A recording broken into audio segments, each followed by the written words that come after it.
الحمد للہ وکفا وسلام علی عبادہ الذین اصطفیٰ اشہد ان لا الہ الا اللہ وحدہ لا شریک لہ واشہد ان محمدا عبدہ ورسولہ صلی اللہ علیہ وآلہ وسلم اللہم صلی علی محمد وعلی آل محمد کما صلیت علی ابراہیم وعلی آل ابراہیم انکا حمید مجید اللہم بارک علی محمد وعلی آل محمد كما باركت على إبراهيم وعلى آل إبراهيم إنك حميد مجيد أما بعد فأعوذ بالله السميع العليم من الشيطان الرجيم من همزه ونفخه ونفثه بسم الله الرحمن الرحيم وإذ فرقنا بكم البحر فأنجيناكم وأغرقنا آل فرعون وأنتم تنظرون وإذ واعدنا موسى 40 ليلة ثم اتخذتم العجل من بعده وأنتم ظالمون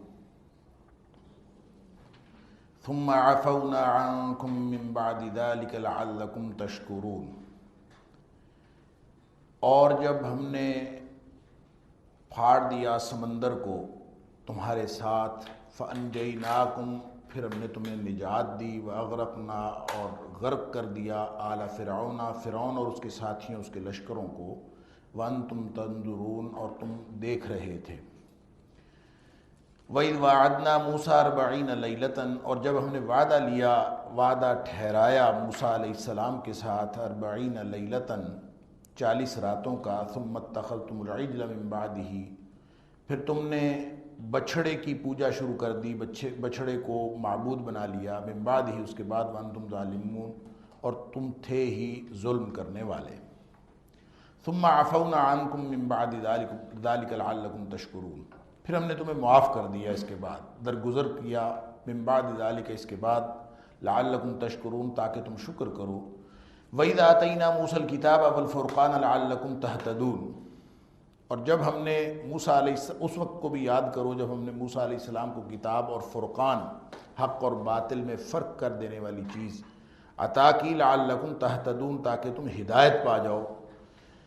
وَإِذْ قَالَ مُوسَىٰ لِقَوْمِهِ يَا قَوْمِ إِنَّكُمْ ظَلَمْتُمْ أَنفُسَكُمْ بِاتِّخَاذِكُمُ الْعِجْلَ، اور جب موسیٰ علیہ السلام نے تم سے کہا کہ اے میری قوم، تم نے ظلم کیا ہے اپنی جانوں پر بچھڑے کی پوجا کو شروع کر کے، بچھڑے کو معبود بنا کر، فَتُوبُوا إِلَىٰ بَارِئِكُمْ، اپنے خالق کی طرف تم توبہ کرو، واپس آؤ، فَاقْتُلُوا أَنفُسَكُمْ، اور اپنے آپ کو قتل کرو، ذالکم خیر لکم، یہ بہتر ہے تمہارے لیے، عند بارئکم، تمہارے پیدا کرنے والے کی طرف سے، فتاب علیکم، پس اس نے تمہاری توبہ قبول کر لی، انہ هو التواب الرحیم، بے شک وہ بہت ہی توبہ قبول کرنے والا ہے۔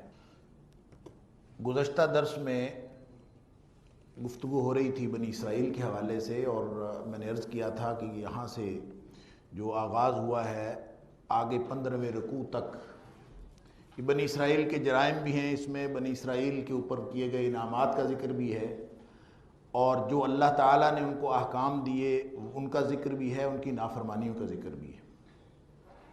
اسی میں سے ایک واقعہ یاد کروایا جا رہا ہے، اور میں نے عرض کیا تھا کہ یہ واقعات بالکل اختصار کے ساتھ اشارات کیے جا رہے ہیں، تفصیل کے ساتھ نہیں بتایا جا رہا۔ مختلف صورتوں کے اندر تفاصیل اگرچہ موجود ہیں، سورہ اعراف کے اندر، سورہ شعراء کے اندر بھی، اور مختلف صورتوں میں، کیونکہ حضرت موسیٰ علیہ السلام کا قصہ قرآن پاک میں سب سے زیادہ بیان ہوا ہے، اور میں نے اس کے جو سٹیٹسٹکس ہیں وہ بھی آپ کے سامنے گزشتہ درس میں پیش کیے تھے کہ کتنی دفعہ اللہ کریم نے اس کا ذکر کیا ہے۔ تو گزشتہ درس میں بات یہاں رکی تھی کہ اللہ تعالیٰ نے ان کے اوپر یہ بھی انعام کیا کہ وَإِذْ فَرَقْنَا بِكُمُ الْبَحْرَ، جب سمندر کو پھاڑ دیا، اور یہ بحیرہ قلزم کا وہ حصہ ہے جس کو خلیج سویز کہتے ہیں، اور اس کو اللہ تعالیٰ نے اس وقت پھاڑا جب ایک ایسا، یعنی یہ حیرت انگیز واقعہ ہے تاریخ کا کہ جو کبھی واقع نہیں ہوا، کہ سمندر جو ہے اس کا پانی رک گیا ہو، اور یہ رکا اس وقت جب بنی اسرائیل کو کوئی راستہ نہیں مل رہا تھا اور بالکل مایوسی تھی، اور ان کا خیال یہ تھا کہ اب اس کے بعد تو موت ہی ہے، لیکن اللہ تعالیٰ نے ان کے اوپر خاص کرم کیا کہ موسیٰ علیہ السلام جو ہیں ابھی تک پوری اپنی قوت کے ساتھ اور پوری ایمانی قوت کے ساتھ وہ فرماتے ہیں کہ میرا رب میرے ساتھ ہے، ان ربی معی سیہدین، میرا رب میرے ساتھ ہے، وہ عنقریب مجھے راستہ دکھائے گا۔ اور اللہ تعالیٰ نے پھر راستہ دکھایا۔ موسیٰ علیہ السلام سے کہا کہ تم عصا مارو، عصا مارا، اور وہ سمندر جو ہے وہ بالکل اس طرح سے کالطود العظیم، قرآن کہتا ہے جیسے پہاڑ ہوتے ہیں، چونکہ گھرے ہوئے بھی پہاڑوں میں تھے اور وہ علاقہ بھی پہاڑوں کا تھا، اسی طرح پہاڑوں کی طرح پانی ادھر کا ادھر رک گیا اور ادھر کا ادھر رک گیا، اور یہ اس میں سے گزر گیا۔ مفسرین نے اس کی بے شمار تفصیلات بیان کی ہیں کہ وہ جو راستے تھے وہ ایک ہی راستہ نہیں تھا بلکہ 12 راستے تھے۔ بعض نے لکھا ہے کہ کیونکہ 12 قبائل تھے ان کے لیے 12 راستے بن گئے، بعض نے لکھا ہے کہ ان راستوں کے درمیان میں بھی ایک دیوار سی تھی، وہ بھی پانی کی تھی اور وہ ٹرانسپیرنٹ تھی، اور یہ ایک دوسرے کو دیکھتے جا رہے تھے کہ وہ بھی ہمارے ساتھی جا رہے ہیں اور ہمارے ساتھی جا رہے ہیں، کسی کو کوئی پریشانی نہیں تھی، اور سب یوں اکٹھے لاکھوں کی تعداد میں تھے۔ مفسرین نے لکھا ہے 6 لاکھ اس وقت ان کی تعداد تھی، اور یہ اللہ تعالیٰ نے ان کو مکمل طور پر محفوظ۔ دوسری طرف فَأَنْجَيْنَاكُمْ، میں نے عرض کیا تھا کہ نَجَّيْنَاكُمْ، پچھلی آیت میں فرمایا تھا وَإِذْ نَجَّيْنَاكُمْ، نَجَّيْنا اور انجینا کا فرق۔ انجینا کا مطلب ہے یکبارگی کوئی کام کرنا، باب فعال سے ہے۔ نجینا کا مطلب ہوتا ہے آہستہ آہستہ چلتے رہنا، ہوتے رہنا، ایک مسلسل عمل ہے۔ اور میں نے مثال بھی دی تھی، جیسے قرآن پاک کے بارے میں نزلہ کے الفاظ بھی آتے ہیں، انزلہ کے الفاظ بھی آتے ہیں۔ تو نزلہ کا مطلب ہوتا ہے تھوڑا تھوڑا کر کے اترنا، اور انزلہ کا مطلب ہوتا ہے یکبارگی اتارا۔ انا انزلناہ فی لیلۃ القدر، یکبارگی اتارا ہم نے۔ اور نزلنا کا مطلب 22-23 سال میں تھوڑا تھوڑا کر کے قرآن پاک نازل ہوا۔ اسی طرح نجیناکم ایک مسلسل عمل ہے۔ اللہ تعالیٰ فرماتا ہے، میں نے عرض کیا تھا کہ یسومونکم سوء العذاب کا مطلب ایک مسلسل عذاب تھا ان کے اوپر، وہ چکھایا کرتے تھے، ایسے عذاب آ رہے تھے۔ سامہ یسومو کا مطلب ہوتا ہے بوجھ ڈالنا، انہوں نے کتنی طرح کے بوجھ ان کے اوپر ڈالے ہوئے تھے۔ یعنی صرف یہ نہیں ہے کہ کسی ایک وقت کوئی ظلم کر دیا، ایک مسلسل ظلم کی داستان تھی، اور وہ وہاں ختم ہو رہی ہے جب اللہ تعالیٰ نے ان کو سب کو نجات دی۔ اور جب پیچھے سے فرعون آیا تو فرعون کو اللہ تعالیٰ اور اس کی لشکر، انہوں نے دیکھا راستے بنے ہوئے ہیں، اور بالکل اتنا ہی فرق پڑا۔ مفسرین کہتے ہیں کہ یہ دوسرے کنارے پہ پہنچے ہیں تو وہ پچھلے کنارے پہ پہنچ گئے، بس اتنا ہی فرق تھا۔ اب یہ لوگ وہاں اس کنارے پہ کھڑے ہو کے دیکھ رہے تھے، وَأَنْتُمْ تَنْظُرُونَ، تم دیکھ رہے تھے، اور وہ آ رہے ہیں، اور آ کے بالکل جب وہ درمیان میں آیا تو اللہ تعالیٰ نے پانی کو حکم دے دیا اور پانی چل پڑا۔ اس کی طرف اشارہ ہے کہ یہ بھی اللہ کا کتنا بڑا تمہارے اوپر انعام ہوا کہ وہ سمندر جو ہے وہ اس نے تمہیں نہیں ڈبویا۔ وَأَغْرَقْنَا آلَ فِرْعَوْنَ، ان کو میں نے ڈبو دیا۔ وَأَنْتُمْ تَنْظُرُونَ، اور تم دیکھ بھی رہے تھے اس کے، تمہارے سامنے اللہ تعالیٰ نے یہ معجزہ۔ اچھا، بعض لوگوں نے کہا ہے کہ یہ کوئی ایسا سمندر پھاڑنے کا کوئی واقعہ نہیں ہوا، اور کوئی سمندر نہیں پھٹا، اور کوئی پانی ادھر ادھر نہیں کھڑا ہوا، کوئی رستہ نہیں بنا، ایسا کچھ نہیں ہوا۔ بلکہ وہ کہتے ہیں سمندروں میں مد و جزر آتے رہتے ہیں۔ یہ وہ ذہنیت ہے جو معجزات کا انکار کرتی ہے، اور پوری تاریخ کے اندر ایسے لوگ موجود ہیں۔ نبی اکرم صلی اللہ علیہ وسلم کی حیات طیبہ میں ایسے لوگ موجود تھے جو نہ نبی کریم صلی اللہ علیہ وسلم کی رسالت کو مانتے تھے، اور نہ آپ کی معجزانہ شخصیت کو مانتے تھے، اور نہ ان معجزات کو مانتے تھے جو نبی کریم صلی اللہ علیہ وسلم کو اللہ تعالیٰ نے عطا فرمائے تھے۔ ان میں سب سے بڑا معجزہ جو ہے قرآن ہے۔ بالکل ان کو سمجھ آ جاتی تھی ہر چیز کی، لیکن مانتے نہیں تھے۔ یہ تاریخ کے ہر دور میں ایسے لوگ رہے ہیں۔ وہ کہتے ہیں مد و جزر تھا، جیسے سمندر کسی وقت چڑھا ہوا ہوتا ہے اور کسی وقت اترا ہوا ہوتا ہے، تو جب اترا ہوا تھا تو یہ لوگ نکل گئے وہاں سے، اور جو ہی وہ فرعون اور اس کا لشکر گزرنے لگے تو سمندر چڑھ گیا۔ اور یہ مد و جزر کا مسئلہ ہے۔ اس کا علاوہ ازیں اگر صرف مد و جزر کا مسئلہ ہو تو یہ تو نہ کوئی تاریخ انسانی کا حیرت انگیز واقعہ تھا، اور یہ تو ہوتا رہتا ہے، معمول کی بات ہے۔ اور اگر یہ ایسا تھا تو قرآن کو ایک انعام کے طور پر ذکر کرنے کی کوئی ضرورت نہیں تھی۔ جب قرآن ایک انعام کے طور پر ذکر کر رہا ہے، اور پھر واضح الفاظ بھی قرآن کے یہ بتا رہے ہیں کہ وَإِذْ فَرَقْنَا بِكُمُ الْبَحْرَ، تو اس کا مطلب یہ ہے کہ واقعتاً پھٹا تھا، اور پوری تاریخی روایات جو ہیں، تورات بھی حتیٰ کہ بائبل بھی، وہ ساری اس بات کی تصدیق کرتی ہے، اور اس تاریخی واقعات ساری کی ساری اسرائیلی واقعات وہ بھی اس کی تصدیق کرتے ہیں، اور نبی کریم صلی اللہ علیہ وآلہ وسلم اور آپ کے صحابہ کرام وہ بھی اس کی تصدیق کرتے ہیں۔ اس لیے یہ ایک معجزہ تھا جو اللہ تعالیٰ نے ان کو عطا فرمایا۔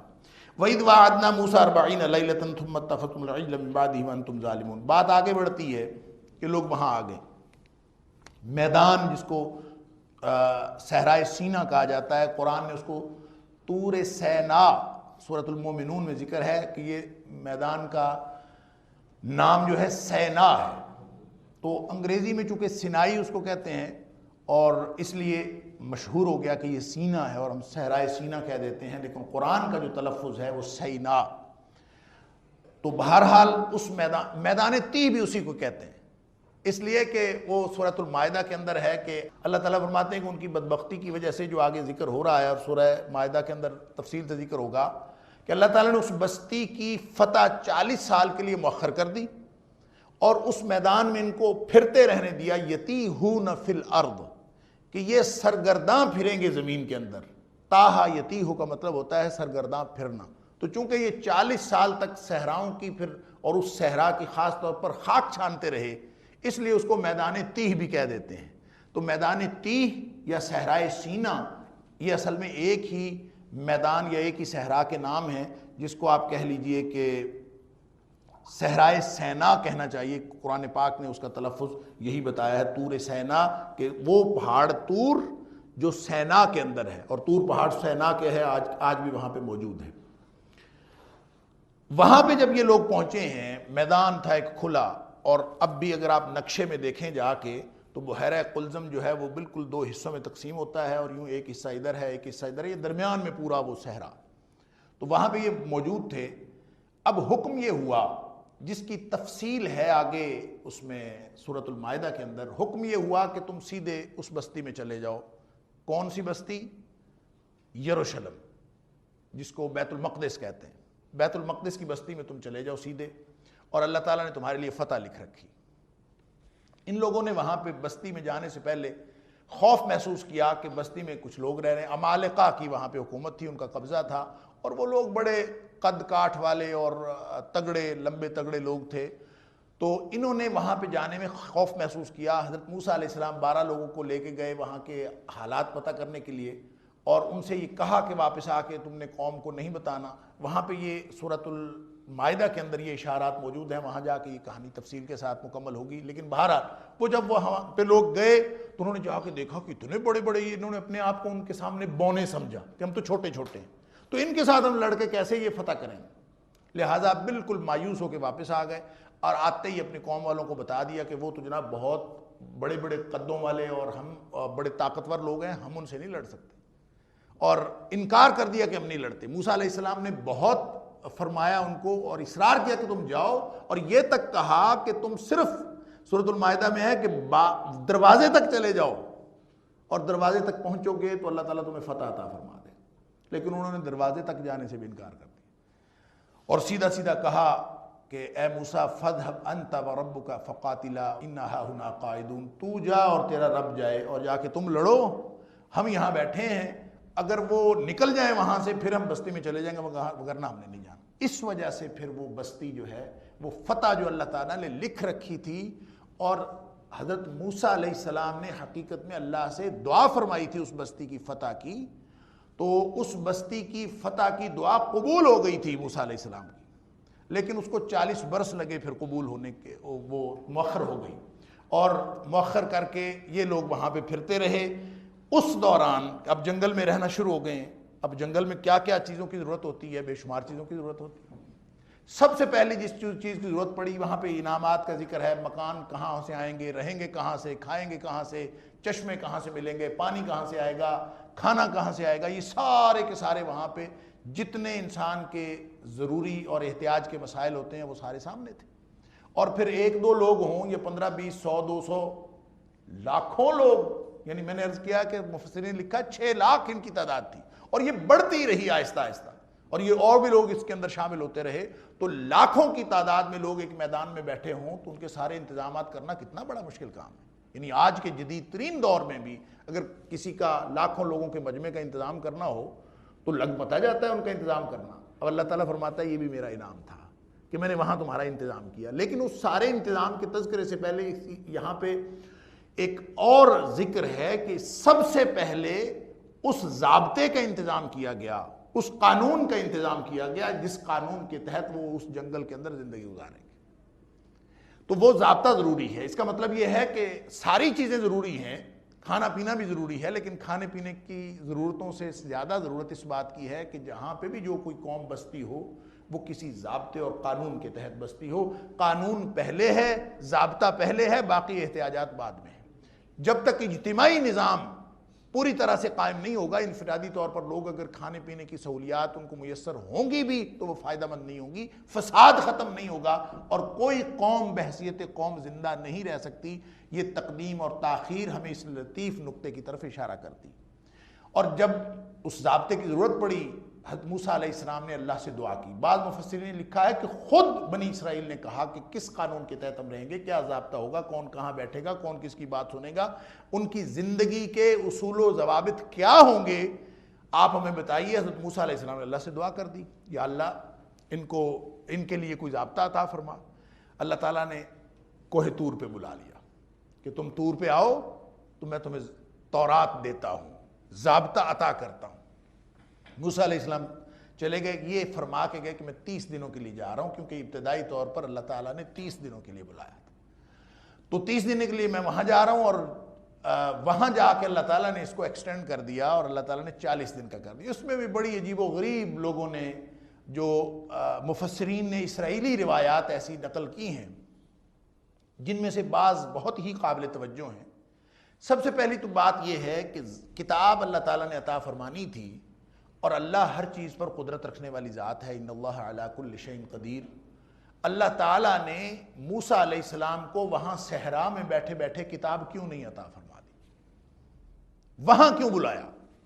طور پہ بلایا کہ وہاں آؤ, اور پھر وہاں آ کے بھی یہ نہیں کہ آ جاؤ میں تمہیں دے دیتا ہوں.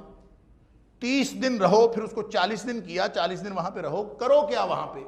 اکیلے بیٹھو تنہائی میں, اور تنہائی میں بیٹھ کے اللہ کی طرف اپنی توجہ کرو, تاکہ تمہیں قلبی صفائی اور للہیت کی وہ کیفیت میسر آ سکے جو پھر اس کتاب الہی تورات کا بوجھ برداشت کر سکے, ان ذمہ داریوں کا بوجھ برداشت کر سکے. اس کا مطلب یہ ہے کہ انسان جب آلودگیوں میں مبتلا ہوتا ہے تو وہ کسی بھی چیز کا متحمل نہیں ہو سکتا, خاص طور پر وہ چیز جو الہی انعام ہو, جو اللہ کی طرف سے خاص انعام ملتا ہے. انسان کی چیزیں, دنیاوی معاملات اور دنیاوی آلودگیاں, وہ انسان کو نہ صرف ظاہری طور پر بلکہ اس کو نفسیاتی اور روحانی اور باطنی طور پر بھی ایسے نقصانات کا باعث بنتی ہیں. اس کی ہمیں وہ بھی ملتی ہے مثالیں نبی کریم صلی اللہ علیہ وآلہ وسلم کے حیات طیبہ سے بھی.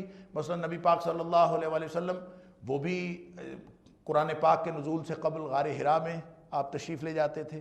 بلکہ اگر انبیاء کی تاریخ پڑھیں تو ہر نبی وہ کتاب کے نزول سے پہلے اور کتاب عطا کیے جانے سے پہلے تنہا بیٹھا ہے. اور صرف بیٹھا نہیں ہے بلکہ اس کے ساتھ لازمی 2 باتیں ہیں. ایک اللہ کی ذات میں اور اللہ کی قدرتوں میں غور و فکر کر کے اللہ تعالیٰ کی ذات کے ساتھ تعلق پیدا کرنا, اور دوسری بات ہے روزہ رکھنا. روزے کا تعلق انسان کی جسمانی صلاحیتوں کے حوالے سے اور جسمانی ضرورتوں کے حوالے سے صبر کے ساتھ ہے. اگر انسان کے اندر یہ جذبہ پیدا نہ ہو کہ انسان کی دنیا کی ضرورتیں وہ اتنی اہم نہیں ہیں, اصل اہم اللہ کے ساتھ قربت ہے, تو اس کا مطلب ہے دنیاوی احتیاجات کی تکمیل جو ہے اپنی حسب خواہش, یہ بھی للہیت کے اندر رکاوٹ ہے. غار حرا میں نبی کریم صلی اللہ علیہ وسلم وہی تحنس فرماتے رہے. اسی طرح حضرت موسیٰ علیہ السلام کو وہاں پہ بلا لیا, اور 30 دن آپ نے اعتکاف کیا وہاں پہ, اور اکیلے بیٹھے. للہیت کا وہ جذبہ جو تقاضا تھا, اور وہ قلبی وابستگی, اور وہ باطنی کیفیت جو تحمل کلام الہی کے لیے ضروری تھی, اللہ تعالیٰ نے اس کے لیے تیار کیا. اور روزہ بھی رکھا. ایک روایت میں آتا ہے تو اسرائیلی روایت, قابل حجت تو نہیں ہے, لیکن یہ نبی کریم صلی اللہ علیہ وسلم کی فرمائے ہوئی ایک صحیح بات جو بخاری شریف کے اندر ہے اس کے مطابق ہے. نبی پاک صلی اللہ علیہ وسلم نے فرمایا ہے کہ روزے دار کے منہ کی جو سڑاند ہے نا، جس کو ہم بدبو کہتے ہیں، نبی کریم صلی اللہ علیہ وسلم، ظاہر ہے سارا دن منہ بند رہنے سے آدمی کچھ کھائے پیے نہ تو اس کے منہ میں ایک خاص قسم کی سڑاند پیدا ہو جاتی ہے. کہ نبی پاک صلی اللہ علیہ وسلم نے فرمایا کہ اللہ کے ہاں یہ کستوری کی خوشبو سے زیادہ پسند ہے. اطیب عند اللہ من ریح المسک، اللہ کو اتنی پسند ہے کیونکہ میری وجہ سے اس نے کھانا پینا چھوڑا اور اس کے منہ میں جو سڑان پیدا ہوتی. تو حضرت موسیٰ علیہ السلام چونکہ 30 دن روزے رکھتے رہے تو ان کے منہ میں بھی سڑان پیدا ہو گئی. اب اللہ کے ساتھ کلام کرنا تھا تو انہوں نے پہلے درختوں وغیرہ کی جڑیں چبائیں تاکہ یہ وہ سڑان ختم ہو جائے. اور جب انہوں نے جڑیں وغیرہ چبا کے وہ اللہ کے سامنے گئے تو یعنی اللہ تعالیٰ کے ساتھ کلام کرنے کے لیے وہاں جو خاص جگہ تھی وہاں پہ پہنچے، ذی طوا جو بھی وادی تھی وہاں پہ پہنچے تو اللہ تعالیٰ نے فرمایا کہ دوبارہ جاؤ 10 روزے اور رکھ کے آؤ. اس لیے اب یہ مفسرین کا اپنا خیال ہے، اس لیے کہ جو سڑاند پیدا کرنی تھی وہ تو تم جڑوں سے مسواک کر کے ختم کر آئے ہو، لہذا دوبارہ روزے رکھ کے آؤ. اور اللہ تعالیٰ نے اس وقت تک تورات عطا نہیں فرمائی جب تک 40 دن پورے نہیں ہوئے، پھر 10 دن اور روزے رکھے اور یہ کر کے آئے. واللہ عالم یہ بات صحیح ہے یا غلط ہے، لیکن نبی اکرم صلی اللہ علیہ وسلم کا یہ فرمان کہ وہ جو خوشبو ہے روزے دار کے منہ کی وہ اللہ کے ہاں کستوری کی خوشبو سے زیادہ، تو یہ اس کے ساتھ مطابقت رکھتی ہے اور ہو سکتا ہے یہ بات درست ہو. تو دوسری بات یہ ہے کہ دنیا کی آلودگیاں انسان کی روحانیت میں اور اللہ تعالیٰ کے ساتھ تعلق میں، اس کنیکشن میں ڈسٹربنس اور انٹرفیرنس کی وجہ بنتی ہیں. اس کی ایک مثال نبی اکرم صلی اللہ علیہ وسلم کا وہ فرمان ہے کہ آپ نے فرمایا میں گھر سے نکلا تھا کہ تمہیں بتاؤں کہ کون سی رات حقیقتاً لیلۃ القدر ہے. یعنی اللہ تعالیٰ نے بتا دیا تھا نبی کریم صلی اللہ علیہ وسلم کو کون سی رات ہے. تو فرمایا میں نکلا تو تھا کہ میں تمہیں بتاؤں کہ کون سی رات ہے. تو راستے میں 2 لوگ آپس میں لڑ رہے تھے، جھگڑا کر رہے تھے، میری توجہ ہو گئی ان کی طرف. تو اللہ تعالیٰ نے وہ رات کا جو تخصیص تھی وہ اللہ تعالیٰ نے میرے ذہن سے محو کر دی. اور اس کے ایک مقصد ہے کہ لوگ جو ہے کسی ایک رات پہ تکیہ کر کے نہ بیٹھ جائیں بلکہ 5 راتوں میں تلاش کریں. اس لیے پھر نبی پاک صلی اللہ علیہ وسلم نے فرمایا اب تم 5 جو طاق راتیں ہیں ان میں تلاش کیا کرو، اور وہ کون سی مخصوص رات ہے وہ اللہ تعالیٰ نے اس کا علم میرے ذہن سے محو کر دیا. تو اس کا مطلب یہ ہے کہ جو دنیا کی آلودگیاں ہیں یہ انسان کو اس کنیکشن کے اندر رکاوٹ بنتی ہیں اور ڈسٹربنس آتی ہے. بالکل ایسے ہے جیسے لہریں نہیں چلتی اور لہروں کے ذریعے سے ہم کہتے ہیں فلاں کا کنیکشن، یہ بوسٹر لگے ہوئے ہیں اور ایک کا تعلق دوسرے کے ساتھ، دوسرے کا پہلے کے ساتھ، اور یہ لہریں درمیان میں انٹرفیئر کر جائیں تو کہتے ہیں کنیکشن ختم ہو گیا. تو یہ کنیکشن اللہ کے ساتھ اگر کسی نے بنانا ہے تو اس کو اس دنیا والوں کے ساتھ. امام غزالی کا اس بارے میں عجیب ان کی اپنی تحقیق ہے اور عجیب تجربہ ہے، اور وہ کہتے ہیں ہر وہ چیز دنیا کی چھوڑ دینی چاہیے جو للہیت کے اندر رکاوٹ بنتی ہے.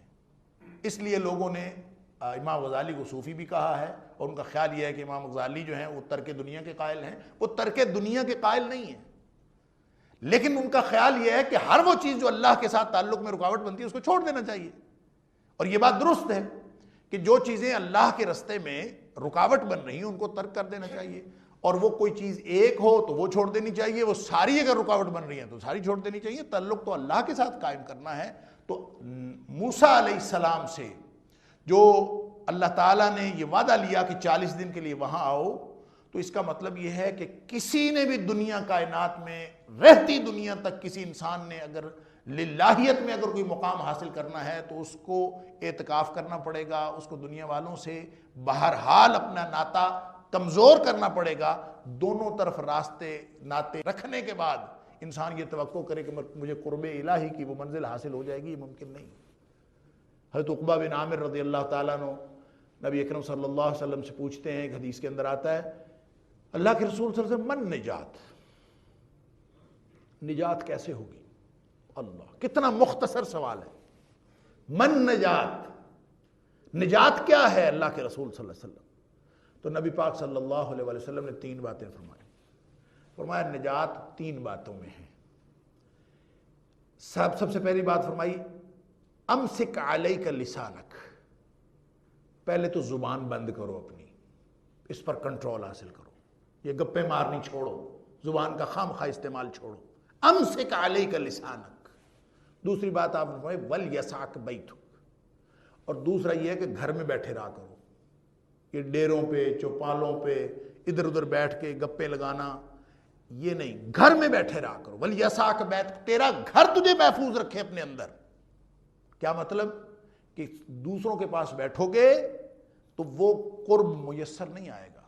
اور تیسری بات فرمائی تنہائی جب گھر میں میسر آئے گی تو کیا کرنا ہے؟ تیسرا کام فرمایا وابکی علی خطیئتک، اور اپنے گناہوں پہ رویا کرو بیٹھ کے. زبان پر کنٹرول اور گھر میں ٹکے رہنا. اور تیسری بات فرمایا وابکی علی خطیئتک، اور اپنے گناہوں پہ رویا کرو، اس سے جو ہے وہ نجات ہوگی. تو موسیٰ علیہ السلام کو 40 دنوں کے لیے، 40 راتوں کے لیے اللہ کریم نے بلا لیا. اعتکاف بھی کیا، روزے بھی رکھے، تحنس بھی حاصل ہوا، غور و فکر اللہ کی ذات میں، اللہ کی مخلوقات میں، اللہ کے ساتھ قرب کا وہ مقام میسر آیا کہ اللہ تعالیٰ نے تورات عطا فرما دی.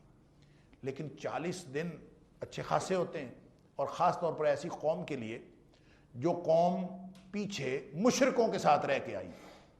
وہ مشرک جو مظاہر پرست تھے اور سال ہا سال تک ان کی نسلیں ان کے ساتھ رہی، تو وہ سارا کا سارا شرک ان کی جو ہے فطرت کے اندر رچا بسا تھا. تھے تو مسلمان، موسیٰ علیہ السلام کی ہر بات ماننے والے، لیکن وہ شرک ابھی تک ختم نہیں ہوا تھا. تو چونکہ مصری قوم جو ہے وہ بہت زیادہ جس چیز کو پوجتی تھی وہ بچھڑا تھا، تو ایک جادوگر سامری وہاں ساتھ تھا، اس کو موقع مل گیا. موسیٰ علیہ السلام موجود نہیں تھے، اس کو موقع مل گیا. اس نے وہ جو سارے زیورات بنی اسرائیل نے وہاں سے نکلتے وقت اکٹھے کیے تھے، ظاہر ہے سارا سامان جب بھی کسی نے ہجرت کرنی ہو تو سارا سامان تو نہیں اٹھایا جا سکتا، تو سب سے قیمتی چیز جو ہے وہ لوگ اٹھا لیتے ہیں. عام طور پر زیورات وہ سارے اکٹھے کر کے لوگوں نے اپنی گٹھلیوں میں بند کیے ہوئے تھے. تو اس نے غالباً اس کے پاس کوئی ایسی مٹی تھی جو اس کا خیال ہے کہ حضرت جبریل علیہ السلام کا گھوڑا کہیں سے گزر رہا تھا، اس کی نگاہ پڑ گئی اور جو اس کے قدموں کی جگہ تھی اس میں سے اس نے وہ مٹی اٹھائی. وہ اس کوئی معجزانہ قسم کی اس کے اندر کوئی تاثیر تھی، اور قرآن پاک میں اس کا اشارتاً ذکر بھی ہے کہ اس نے وہ وہاں سے اٹھائی اور اس کے اندر معجزانہ بات تھی، وہ اس نے اس میں شامل کی، زیورات کو تپایا اور ایک بچھڑے کی شکل بنا دی. جادوگر تو وہ تھا ہی، کہتے ہیں پیشے کے اعتبار سے سنار تھا، اور اس نے اس سونے کو ایسے طریقے سے ڈھالا کہ وہ ایک بچھڑے کی شکل کی چیز بن گئی. کیونکہ بچھڑے کی پوجا وہ صدیوں سے دیکھ رہے تھے، اور وہ پھر ایسے طریقے سے اس میں سوراخ رکھے کہ جب وہ ہوا گزرتی تھی تو اس میں سے آواز پیدا ہوتی تھی، خود بخود آواز پیدا ہوتی تھی. تو اب خود بنایا لیکن اس میں سے آواز پیدا ہوتی تھی، تو وہ بتاتا تھا کہ دیکھو یہ نشانی ہے کہ یہ خدا ہے. یہی اصل میں خدا ہے جس کو ڈھونڈنے کے لیے موسیٰ علیہ السلام گئے ہوئے ہیں. اس نے یہ ہرزہ سرائی کی کہ موسیٰ علیہ السلام خدا کی طرف گئے، وہ ایسے طور میں کہیں گم ہو گئے، بھول گئے موسیٰ، نعوذ باللہ من ذالک. اور جادوگر نے بتایا، اور اصل میں یہی. تو مظاہر پرستی میں گھری ہوئی قوم، اللہ اکبر، یہ تاریخ بڑا میٹر کرتی ہے کہ آپ کی تاریخ کن کے ساتھ گزری. ایسے نہیں ہمارے معاشرے کے اندر شرک عام ہوا، ہم نے بھی سال ہا سال ہندوؤں کے ساتھ گزارے ہیں. اور ہندوؤں کی جو اپنی جو تاریخ ہے وہ تو کروڑوں خداؤں کے قائل ہے. تو جب انہی میں سے نکلے ہوئے جو مذاہب ہیں انہوں نے اپنے مندر بنا لیے، تو پھر جا کے ان کو بھی اپنے خداؤں کو محدود کرنا پڑا کہ ظاہری طور پر کوئی خدا تو نظر آئے، کروڑوں خداؤں کو کس طرح سے مانیں گے. لہٰذا انہوں نے خداؤں کو محدود کیا، ان کی تعداد کو 3 بنایا، اور 3 بنا کے ان میں سے ایک شکل بنا کے تریمورتی جس کو کہتے ہیں، اور تریمورتی بنا کے اب اس کی پوجا ہونے لگی، تاکہ سامنے ایک خدا تصویر بنا کے اور بت بنا کے اس کی ہم پوجا تو کر سکیں. پھر الگ الگ ان تینوں کے بھی بن گئے مندر، اور مختلف قسم کے مندر، اور شیوا کا الگ مندر بھی، برہما کا الگ مندر بھی، وشنو کا الگ مندر بھی ہے، لیکن تریمورتی ان تینوں کو اکٹھا ایک دھڑ کے اوپر 3 سر لگا کر اس کی پوجا بھی. یہ مظاہر پرستی حقیقت میں ہندوؤں کے اندر. اور یہ وہ شرک جو پرانا ہے. اگر آپ یونانی تاریخ پڑھیں تو یونانی تاریخ کے اندر فکر کے اعتبار سے ہندوستان اور یونان کے آپس میں ڈانڈے ملتے ہوئے نظر آتے ہیں، اور پھر ہندوستان اور مصر کے ڈانڈے بھی ملتے ہوئے نظر آتے ہیں. قدیم بابل کی جو تہذیب تھی، اور قدیم تہذیبوں میں مصر کی تہذیب تھی، اور قدیم تہذیبوں میں یہ ہندوؤں کی تہذیب تھی. اور ہندو دھرم جو ہے، یعنی آواگون کا نظریہ، یہ جو جونی چکر جس کو کہتے ہیں، یہ اور نظریہ تناسخ ارواح، یہ حقیقت میں تو ہندوؤں کا ہے. لیکن آپ کو یہ نقطہ نظر یونانیوں میں بھی نظر آئے گا، اور مورخین جو ہیں فلسفے کے وہ حیران ہوتے ہیں کہ یہ جو ہندوؤں کا ہے یہ وہاں پہ کیسے پہنچا، اور ان کا گویا کوئی روابط ایسے تھے، یہاں سے کچھ لوگ وہاں گئے یا وہاں کے لوگ یہاں آئے۔ 2200 قبل مسیح تک کے جو کہتے ہیں کہ یہ جو ان کا ہندوؤں کا جو مذہب ہے یہ 2200 قبل مسیح تک اس کی تاریخ ہے، یعنی اتنا قدیم مذاہب میں سے۔ اور یہ جو ہم واقعہ ذکر کر رہے ہیں، یہ جو قرآن پاک کا ہم مطالعہ کر رہے ہیں، جس واقعے کی طرف قرآن پاک اشارہ کر رہا ہے، یہ بھی کوئی 15ویں صدی قبل مسیح کا واقعہ ہے۔ تو اس کا مطلب ہے وہ جو قدیم شرک تھا، وہ شرک ہندوستان میں بھی اس وقت تھا اور اب تک چلا آ رہا ہے، اور وہ شرک وہاں بھی تھا اور وہ کسی نہ کسی شکل میں اب تک چلا آ رہا ہے، اور اسی مظاہر پرستی کو موسیٰ علیہ السلام کی قوم نے لیا اور بچڑے کی پوجا شروع کر دی۔ اسی مظاہر پرستی کو ہماری پاکستانی بر صغیر کی قوم نے لیا ہے، مسلمانوں نے، اور مظاہر پرستی سے نکل ہی نہیں رہے۔ اصل اللہ کو مانتے ہیں اور اصل ساری باتیں مانتے ہیں، لیکن مظاہر پرستی سے نہیں نکلتے، اس لیے کہ وہ اللہ تو کسی کو نظر نہیں آتا جو عرش پہ ہے اور جو ہر جگہ پہ اپنے علم اور قدرت کے اعتبار سے موجود ہے۔ یہ ہم کوئی چیز بنا کے اس کے سامنے رکھ دیں تو یہ نظر آتی ہے، چونکہ ہندوؤں کا بالکل یہی قدیم لوگوں کا طریقہ تھا جو آج بھی ہمیں ہندوؤں کا عقیدہ نظر آتا ہے اور طریقہ نظر آتا ہے کہ انہوں نے اپنے اپنے بت بنا کے اپنے گھر رکھے ہوتے ہیں۔ آخر شام سویرے صبح کسی بھی وقت کسی وقت بے وقت ضرورت پڑ جاتی ہے خدا کی، خدا گھر میں موجود ہونا چاہیے، لہٰذا انہوں نے اپنے چھوٹے چھوٹے بت بنا کے رکھے ہوئے ہیں۔ یہ بالکل ایک مینٹلٹی ہے، یعنی آپ کہہ لیجئے کہ یہ وہ ذہنیت ہے کہ خدا نظر آنا چاہیے۔ موسیٰ علیہ السلام کی قوم نے 40 دن صبر نہیں کیا۔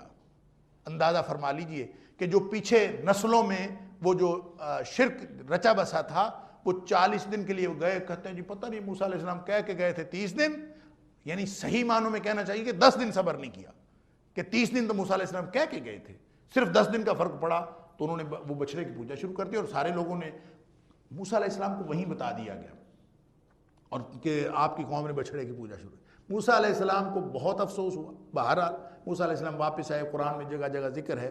حضرت ہارون کو علیہ السلام کو وہ چھوڑ کے گئے تھے، ہارون علیہ السلام کو آ کے انہوں نے سرزنش کی موسیٰ علیہ السلام نے کہ تم نے ان کو روکا نہیں۔ ہارون علیہ السلام نے کہا میں نے تو روکا تھا لیکن میں نے سختی نہیں کی کہ ایسا نہ ہو کہ ان کے درمیان کوئی افراتفری کوئی فساد پیدا ہو جائے اور تم مجھے واپس آ کے کہو کہ تم نے کیوں فساد پیدا۔ آخر دیکھیں وہاں سے نکلے تھے، فرعون کے سے اللہ تعالیٰ نے نجات دی تھی، اور نجات حاصل کر کے صحرا میں جنگل میں کوئی قوم ہو تو ایسے مسائل تو ہوتے ہی۔ بہرحال اللہ تعالیٰ نے موسیٰ علیہ السلام کو تورات دی، موسیٰ علیہ السلام واپس آئے۔ اب جن لوگوں نے شرک کیا تھا ان کے ساتھ کیا کرنا ہے؟ اللہ اکبر۔ ثم اتخذتم العجل من بعدہ، موسیٰ علیہ السلام کے جانے کے بعد تم نے بچڑے کو معبود بنا لیا۔ اتخذتم پکڑ لیا تم نے، بنا لیا تم نے، العجل بچڑے کو، من بعدہ اس کے بعد وانتم ظالمون، یہ تھا وہ ظلم جو تم کر رہے تھے۔ یعنی شرک کیا ہے، ظلم کیا ہے؟ ظلم اصل میں شرک کو کہا گیا ہے، ان الشرک لظلم عظیم، سورہ لقمان کے اندر فرمایا۔ تو سب سے بڑا ظلم تو شرک ہے، لہٰذا کوئی بھی شخص، ہمارے عجیب و غریب خیالات ہیں، مسلمان قوم بھی بلا مشرک ہو سکتی ہے۔ بہت سارے لوگ ہمیں یہ آپس میں اس غلط فہمی کا شکار ہیں کہ مسلمان قوم کیسے شرک کا شکار ہو سکتی ہے۔ تو یہ موسیٰ علیہ السلام کے ماننے والے یہ مسلمان نہیں تھے، 40 دن جو صبر نہیں کر سکے، اور اللہ تعالیٰ فرماتا ہے وَأَنْتُمْ ظَالِمُونَ، تم اس شرک میں مبتلا ہو گئے، اور آگے اس کا پھر ذکر ہے۔ اور یہ اتنی بڑی بیماری، اتنا بڑا جرم تھا کہ اللہ تعالیٰ نے فرمایا کہ ان لوگوں کو زندہ رہنے کا حق نہیں ہے۔ یہاں تو فرما دیا کہ اس کے بعد اللہ تعالیٰ نے ان کو معافی دے دی، لیکن وہ معافی ایسے نہیں تھی۔ ثم عفونا عنکم، پھر ہم نے درگزر کیا، معافی کر دی، من بعد ذالک، اس کے بعد لعلکم تشکرون، تاکہ تم شکر کرو۔ یہ جو معافی کا ذکر ہے آیت نمبر 52 میں، اس کی تفصیل ہے آیت نمبر 54 کے اندر۔ ایسے نہیں ہے کہ معافی بس ہو گئی کہ تم نے شرک کیا ہے تو چلو اب تم باز آتے ہو تمہیں معافی، ایسے نہیں معافی ہوئی، معافی کی تفصیل ہے، وہ آگے چلتے ہیں تو دیکھتے ہیں معافی کیسے ہوئی۔ وَإِذْ آتَيْنَا مُوسَى الْكِتَابَ وَالْفُرْقَانَ لَعَلَّكُمْ تَهْتَدُونَ۔ اللہ، پھر ہم نے موسیٰ علیہ السلام کو عطا اس موقع کو بھی، اس وقت کو بھی یاد کرو، یعنی انعامات کا ذکر ہے۔ یہ بھی ایک انعام ہے کہ اللہ تعالیٰ نے موسیٰ علیہ السلام کو کتاب عطا فرمائی، والفرقان، اور فرقان عطا فرمائی، لعلکم تہتدون، تاکہ تم ہدایت پاؤ۔ اب تورات تو ملی ہے حضرت موسیٰ علیہ السلام کو، فرقان بھی اگر کوئی چیز ہے تو وہ بھی ملی ہے موسیٰ علیہ السلام کو. تو ہدایت کون پائے؟ لعلکم تہتدون، تاکہ تم ہدایت پاؤ. اس کا مطلب ہے یہ دونوں چیزیں اگر یہ دو ہیں تو ان کا تعلق لوگوں کی ہدایت کے ساتھ ہے، اور اگر یہ ایک ہے تو بھی اس کا تعلق لوگوں کی ہدایت کے ساتھ. الکتاب سے مراد تورات ہے، اس میں کوئی اختلاف نہیں کہ وَإِذَا آتَيْنَا مُوسَى الْكِتَابَ، کہ موسیٰ علیہ السلام کو ہم نے کتاب عطا فرمائی. اور کون سی کتاب عطا فرمائی؟ تورات عطا فرمائی. والفرقان کیا ہے؟ اس میں دو تین امکانات ہیں، میں عرض کر دیتا ہوں. والفرقان واو کئی قسم کا ہوتا ہے. ایک کو واو عاطفہ کہتے ہیں جس کا مطلب اور کہتے ہیں، ایک واو تفسیری بھی ہوتا ہے، ایک واو حالیہ بھی ہوتا ہے. یہ واو اگر واو عاطفہ ہے، اگر عطف کا واو ہے تو اس کا مطلب ہوگا کہ اللہ نے موسیٰ علیہ السلام کو ایک تو کتاب عطا کی اور ایک فرقان عطا کیا، یعنی یہ دو مختلف چیزیں ہیں. اور اگر یہ تفسیری ہو تو تفسیری کا مطلب یہ ہے کہ جیسے ہم اردو میں بات کرتے ہوئے کہہ دیتے ہیں محبت و رحمت، مودت و محبت، اختلاف و انتشار، یہ جو واو ہم درمیان میں لگاتے ہیں دونوں چیزیں ایک ہی ہوتی ہیں. الفاظ الگ الگ استعمال کیے جاتے ہیں، درمیان میں واو لگاتے ہیں، لیکن وہ پہلا لفظ دوسرے کی تشریح ہوتا ہے، دوسرا لفظ پہلے کی تشریح ہوتا ہے، اسی کی وضاحت ہوتا ہے. اصل میں چیز ایک ہی ہوتی ہے. یہ بھی عربی میں بھی یہی اسلوب چلتا ہے. لہٰذا یہ اس بات کا امکان ہے کہ الکتاب والفرقان ایک ہی چیز کے دو نام ہیں. اگر یہ تفسیری ہے تو پھر اس کا مطلب یہ ہوگا کہ اللہ تعالیٰ نے وہ تورات موسیٰ علیہ السلام کو عطا فرمائی جس سے حق اور باطل کا فرق ہو جاتا ہے. فرقان اس صورت میں صفت ہوگی کتاب تورات کی. اللہ کا کلام آیا تو باطل کیا ہے وہ پتہ معلوم ہو جائے اور یہ بھی معلوم ہو جائے کہ حق کیا ہے. تو یہ قرآن کو بھی اللہ تعالیٰ نے اسی حوالے سے فرقان کہا ہے. تبارک الذی نزل الفرقان علی عبدہ، کلیئر کٹ اللہ تعالیٰ نے اپنے بندے پر فرقان نازل کیا ہے. تبارک الذی، بہت بابرکت ہے وہ ذات، نزل الفرقان علی عبدہ، جس نے الفرقان نازل کیا اپنے بندے پر تاکہ وہ تمام جہانوں کے لیے ڈرانے والا بن جائے. تو اللہ تعالیٰ نے، اس کا مطلب ہے الفرقان سے مراد تورات ہو سکتی ہے. دوسرا اس کا مطلب اگر اس کو واو عاطفہ لے لیں تو پھر الفرقان کا کیا معنی ہے، اس میں لوگوں نے اختلاف کیا ہے. اگر یہ دوسری چیز ہے تو پھر دوسری چیز کیا؟ اس میں بھی دو تین امکانات ہیں. ایک تو یہ ہے کہ، اور وہ میرا خیال ہے سب سے زیادہ اسی کو ہم ملحوظ رکھیں، وہ ہے الفرقان سے مراد وہ معجزات جو اللہ تعالیٰ نے موسیٰ علیہ السلام کو عطا فرمائے تھے، کہ حق اور باطل میں فرق کر دینے کے لیے وہ معجزہ بطور نشانی اللہ تعالیٰ نے عطا کر دیا کہ تاکہ لوگوں کو معلوم ہو جائے کہ یہ حق ہے. اور یہ سارے انعامات جو جس کا ذکر ہو رہا ہے اور وہ سارے معجزات جو اللہ تعالیٰ نے موسیٰ علیہ السلام کو عطا فرمائے تھے وہ حق اور باطل میں فرق کر دینے کے لیے تھے. لہٰذا اس کا عام مفہوم تو وہی. لیکن ایک خاص مفہوم وہ بھی ہو سکتا ہے کہ جس کا ذکر اللہ تعالیٰ نے خود فرمایا ہے دوسرے مقام پر کہ یا ایھا الذین آمنوا ان تتقوا اللہ یجعل لکم فرقانا، کہ اے ایمان والو تم اگر اللہ کا تقوی اختیار کرو گے تو اللہ تعالیٰ تمہیں فرقان عطا فرما دے گا. یعنی ہر شخص کو ایک فرقان حاصل ہوتی ہے، ہر شخص کے پاس ایک پیمانہ آ جاتا ہے، ہر شخص ایک انفرادی پیمانہ لے کے پھرتا ہے. اور وہ جو پیمانہ ہے جو ہر شخص کو اللہ تعالیٰ کا عطا کر دیتا ہے، پری ریکوزٹ اس کے لیے کیا ہے، شرط اس کے لیے کیا ہے؟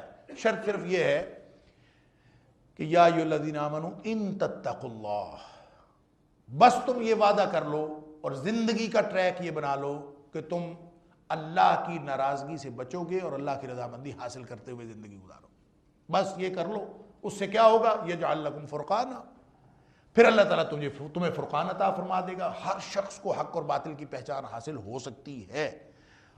تو اگر ہر شخص کو حاصل ہو سکتی ہے تو موسیٰ علیہ السلام تو اللہ کے نبی تھے، تو موسیٰ علیہ السلام کو کیوں نہیں عطا ہوئی؟ تو بدرجہ اتم موجود تھی یہ صلاحیت حضرت موسیٰ علیہ السلام کے ساتھ. تو یہ اللہ نے گویا انفرادی صلاحیت دی تھی حضرت موسیٰ علیہ السلام کو حق اور باطل پہچاننے کی. اور اسی مفہوم کی دوسری ڈائمنشن یہ ہو سکتی ہے کہ موسیٰ علیہ السلام کی اپنی ذات فرقان تھی. اس اعتبار سے ایک تو اللہ ہر شخص کو حق اور باطل میں فرق کر دینے کا پیمانہ عطا فرماتا ہے، اور دوسرا وہ ذات جو اس کتاب کو لے کے آ رہی ہے وہ خود حق اور باطل میں فرق کا پیمانہ بن جاتی. اس اعتبار سے تمام انبیاء کرام وہ فرقان تھے. انبیاء کرام کی لائی ہوئی کتاب بھی فرقان ہے، انبیاء کرام کی اپنی ذات بھی فرقان ہے. نبی اکرم صلی اللہ علیہ وآلہ وسلم کا لایا ہوا قرآن وہ بھی فرقان ہے، نبی اکرم صلی اللہ علیہ وآلہ وسلم کی ذات اقدس وہ بھی فرقان ہے. یا جہاں آپ فرما دیں حق ہے وہ حق ہو جاتا ہے، بلکہ نبی کریم صلی اللہ علیہ وآلہ وسلم تو خاموشی بھی اختیار فرما لیں تو حق اور باطل کا فرق واضح ہو جاتا ہے. آپ خاموشی بھی اختیار فرما، یہ ممکن نہیں کہ آپ کسی جھوٹ کو دیکھیں، آپ کسی غلط چیز کو دیکھیں، آپ باطل کو دیکھیں، نبی کریم صلی اللہ علیہ وآلہ وسلم اس موقع پر کچھ ارشاد نہ فرمائیں، یہ ممکن ہی نہیں. لہٰذا آپ اگر خاموشی اختیار فرماتے ہیں تو بھی حق اور باطل کے فیصلے ہو رہے ہوتے ہیں. آپ فرما دیں، آپ کچھ کر کے دکھا دیں، تب تو بدرجہ اولا حق اور باطل کے فیصلے ہوتے ہیں. آپ خاموشی بھی اختیار کرتے ہیں، اس کو حدیث تقریری کہتے ہیں اصطلاح میں. تقریری کا مطلب ہوتا ہے قرر یقرر تقریر، آپ نے گویا برقرار رکھا اس کو. تو جس عمل کو نبی اکرم صلی اللہ علیہ وسلم اپنی خاموشی سے برقرار رکھ دیں وہ بھی ایک شریعت کا عمل ہوتا ہے، اور شریعت اسلامیہ کے اندر وہ بھی ایک حجت رکھتا ہے.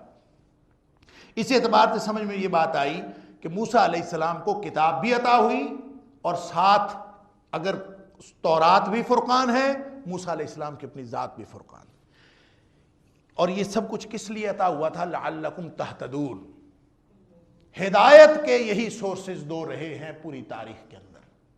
انبیاء آتے رہے ہیں ہدایت کے لیے، ساتھ کتاب لاتے رہے. نبی اکرم صلی اللہ علیہ وآلہ وسلم تک یہی سلسلہ رہا ہے. اور جب آپ اس دنیا سے تشریف لے جا رہے تھے تو آپ یہی تو فرما کے گئے تھے کہ ترکت فیکم امرین، میں تم میں دو چیزیں چھوڑ کے جا رہا. اب وہی ہدایت کا سورس اور ماخذ پہلے تھا، اور وہی ہدایت کا سورس قیامت تک ہے. اب قیامت تک نبی اکرم صلی اللہ علیہ وآلہ وسلم کی نبوت چلے گی، قیامت تک قرآن کی تاثیر چلے گی، قیامت تک کے لیے کتاب بھی قرآن ہے، اور قیامت تک کے لیے ذات بھی نبی اکرم صلی اللہ علیہ وآلہ وسلم کی ہے. تو یہاں سے یہ بات بھی معلوم ہوئی کہ ہدایت ملتی ہے تو کتاب اور فرقان سے ملتی ہے. موسیٰ علیہ السلام کے دور میں بھی ہدایت تھی تو کتاب اور فرقان، اور آج بھی ہدایت ہے تو کتاب اور فرقان. لعلکم تہتدون. قوم شرک میں مبتلا ہو، قوم جتنی مرضی بدعمالیوں میں مبتلا ہو، جس قوم کو یہ دو چیزیں مل جائیں اس کو گویا ہدایت کا رستہ مل گیا، اگر قوم ان دو چیزوں کے اوپر عمل کر لے. وگرنہ عمل کے بغیر تو نہیں ہوتا نا. لن تضلوا ما تمسکتم بہما. میں اکثر عرض کیا کرتا ہوں کہ یہ فقرہ جو ہے بڑا مؤثر ہے، پوری کہانی ہے اس کے اندر. لن تضلوا ما تمسکتم بہما. کبھی گمراہ نہیں ہوگے، ہرگز گمراہ نہیں ہوگے جب تک تم ان دو چیزوں سے چمٹے رہو گے. تو اس فکرے کو الٹ دیں تو کیا بنتا ہے؟ لازماً گمراہ ہو جاؤ گے اگر تم ان دو چیزوں کو چھوڑ دو. تو اس کا مطلب ہے ہر وہ عمل جو ہم نے ان دو چیزوں کو چھوڑ کر کیا ہوا ہے، اللہ اکبر، وہ گمراہی ہے. اور ہر وہ عمل سے مراد یہ نہیں ہے کہ ہم دنیا کا عمل، اپنی ضرورت کا عمل. لوگوں نے یہ ایک مسکنسیپشن پتہ نہیں کہاں سے بنائی ہوئی. آج صبح میں نے فیس بک پہ ایک وہ حدیث شیئر کی، بلکہ پیسٹ کی اپنے سٹیٹس میں. بخاری شریف کی حدیث، مسلم شریف کی، نبی پاک صلی اللہ علیہ وسلم نے فرمایا من عمل عملا لیس علیہ امرنا فہو رد. کہ جس نے کوئی ایک بھی عمل کیا جس پر ہمارا حکم نہیں ہے، یعنی ہمارے حکم کے مطابق نہیں ہے، وہ قبول نہیں ہوگا اللہ کے، وہ ریجیکٹڈ ہے. تو اس کے اوپر کسی نے کمنٹ کیا ہوا تھا، تو اب اللہ تعالیٰ سمجھ عطا فرمائے، اس نے کمنٹ کیا تو اس نے اعتراض کیا ہوا تھا. اس نے اعتراض کیا ہوا تھا کہ کبھی تمہیں سمجھ نہیں آنی، یعنی مولویوں نے کبھی عقل سے کام نہیں لینا، کچھ اس طرح سے اس نے لیا، یعنی اپنی عقل سے کام لیے بغیر تم حدیث پہ عمل کیے جا رہے. یہ نہیں سمجھنا کہ حدیث کس لیے ہے. اگر حدیث عمل کرنے کے لیے نہیں ہے، یعنی اب خود سمجھنا نہیں اور دوسروں کو کہنا ہے کہ تم سمجھ نہیں رہے، عجیب طرز عمل ہے. مسکنسیپشن پتہ کہاں سے پیدا ہوتا ہے؟ کہ اس مائک پر اللہ کے رسول صلی اللہ علیہ وسلم کا حکم ہے؟ نہیں ہے. اس ویسٹ کوٹ پہ اللہ کے رسول صلی اللہ علیہ وسلم کا حکم ہے؟ نہیں ہے. یہ بھی آپ کے حکم کے مطابق نہیں ہے، یہ بھی آپ کے حکم کے مطابق نہیں ہے. ان کو بیچاروں کو مسکنسیپشن یہ پیدا ہوتی ہے کہ جب یہ چیزیں اللہ کے رسول صلی اللہ علیہ وسلم کے حکم کے مطابق نہیں ہیں اور تم یہ استعمال کر رہے ہو تو یہ فہو رد ان میں کیوں نہیں آتی؟ ان کو اصل میں یہ مسئلہ سمجھنے کی بات یہ ہے کہ یہ دین کی بات ہو رہی ہے. اگر یہ مائک استعمال کرنا اور اگر یہ ویسٹ کوٹ استعمال کرنا اور یہ ساری چیزیں جو ہم استعمال کر رہے ہیں جو نبی اکرم صلی اللہ علیہ وسلم کے حکم کے مطابق نہیں ہیں، یا ان کے بارے میں آپ کا کوئی حکم نہیں ہے۔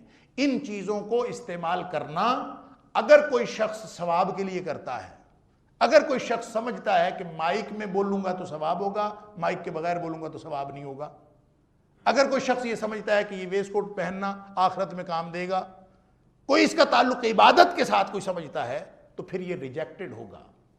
اگر اس کا تعلق ضرورت کے ساتھ ہے تو میں یہ اکثر کہہ چکا ہوں، پھر دوہرا دیتا ہوں کہ معاملات و اشیاء میں حلت اور حرمت کا اصول اور ہے، دین اور عبادات میں حلت اور حرمت کا اصول اور ہے۔ عبادات میں ہر وہ چیز حرام ہے جس پر اللہ کے رسول صلی اللہ علیہ وسلم کا حکم نہیں آیا، جبکہ معاملات و اشیاء میں ہر وہ چیز حلال ہے جس کو نبی کریم صلی اللہ علیہ وسلم نے منع نہیں فرمایا۔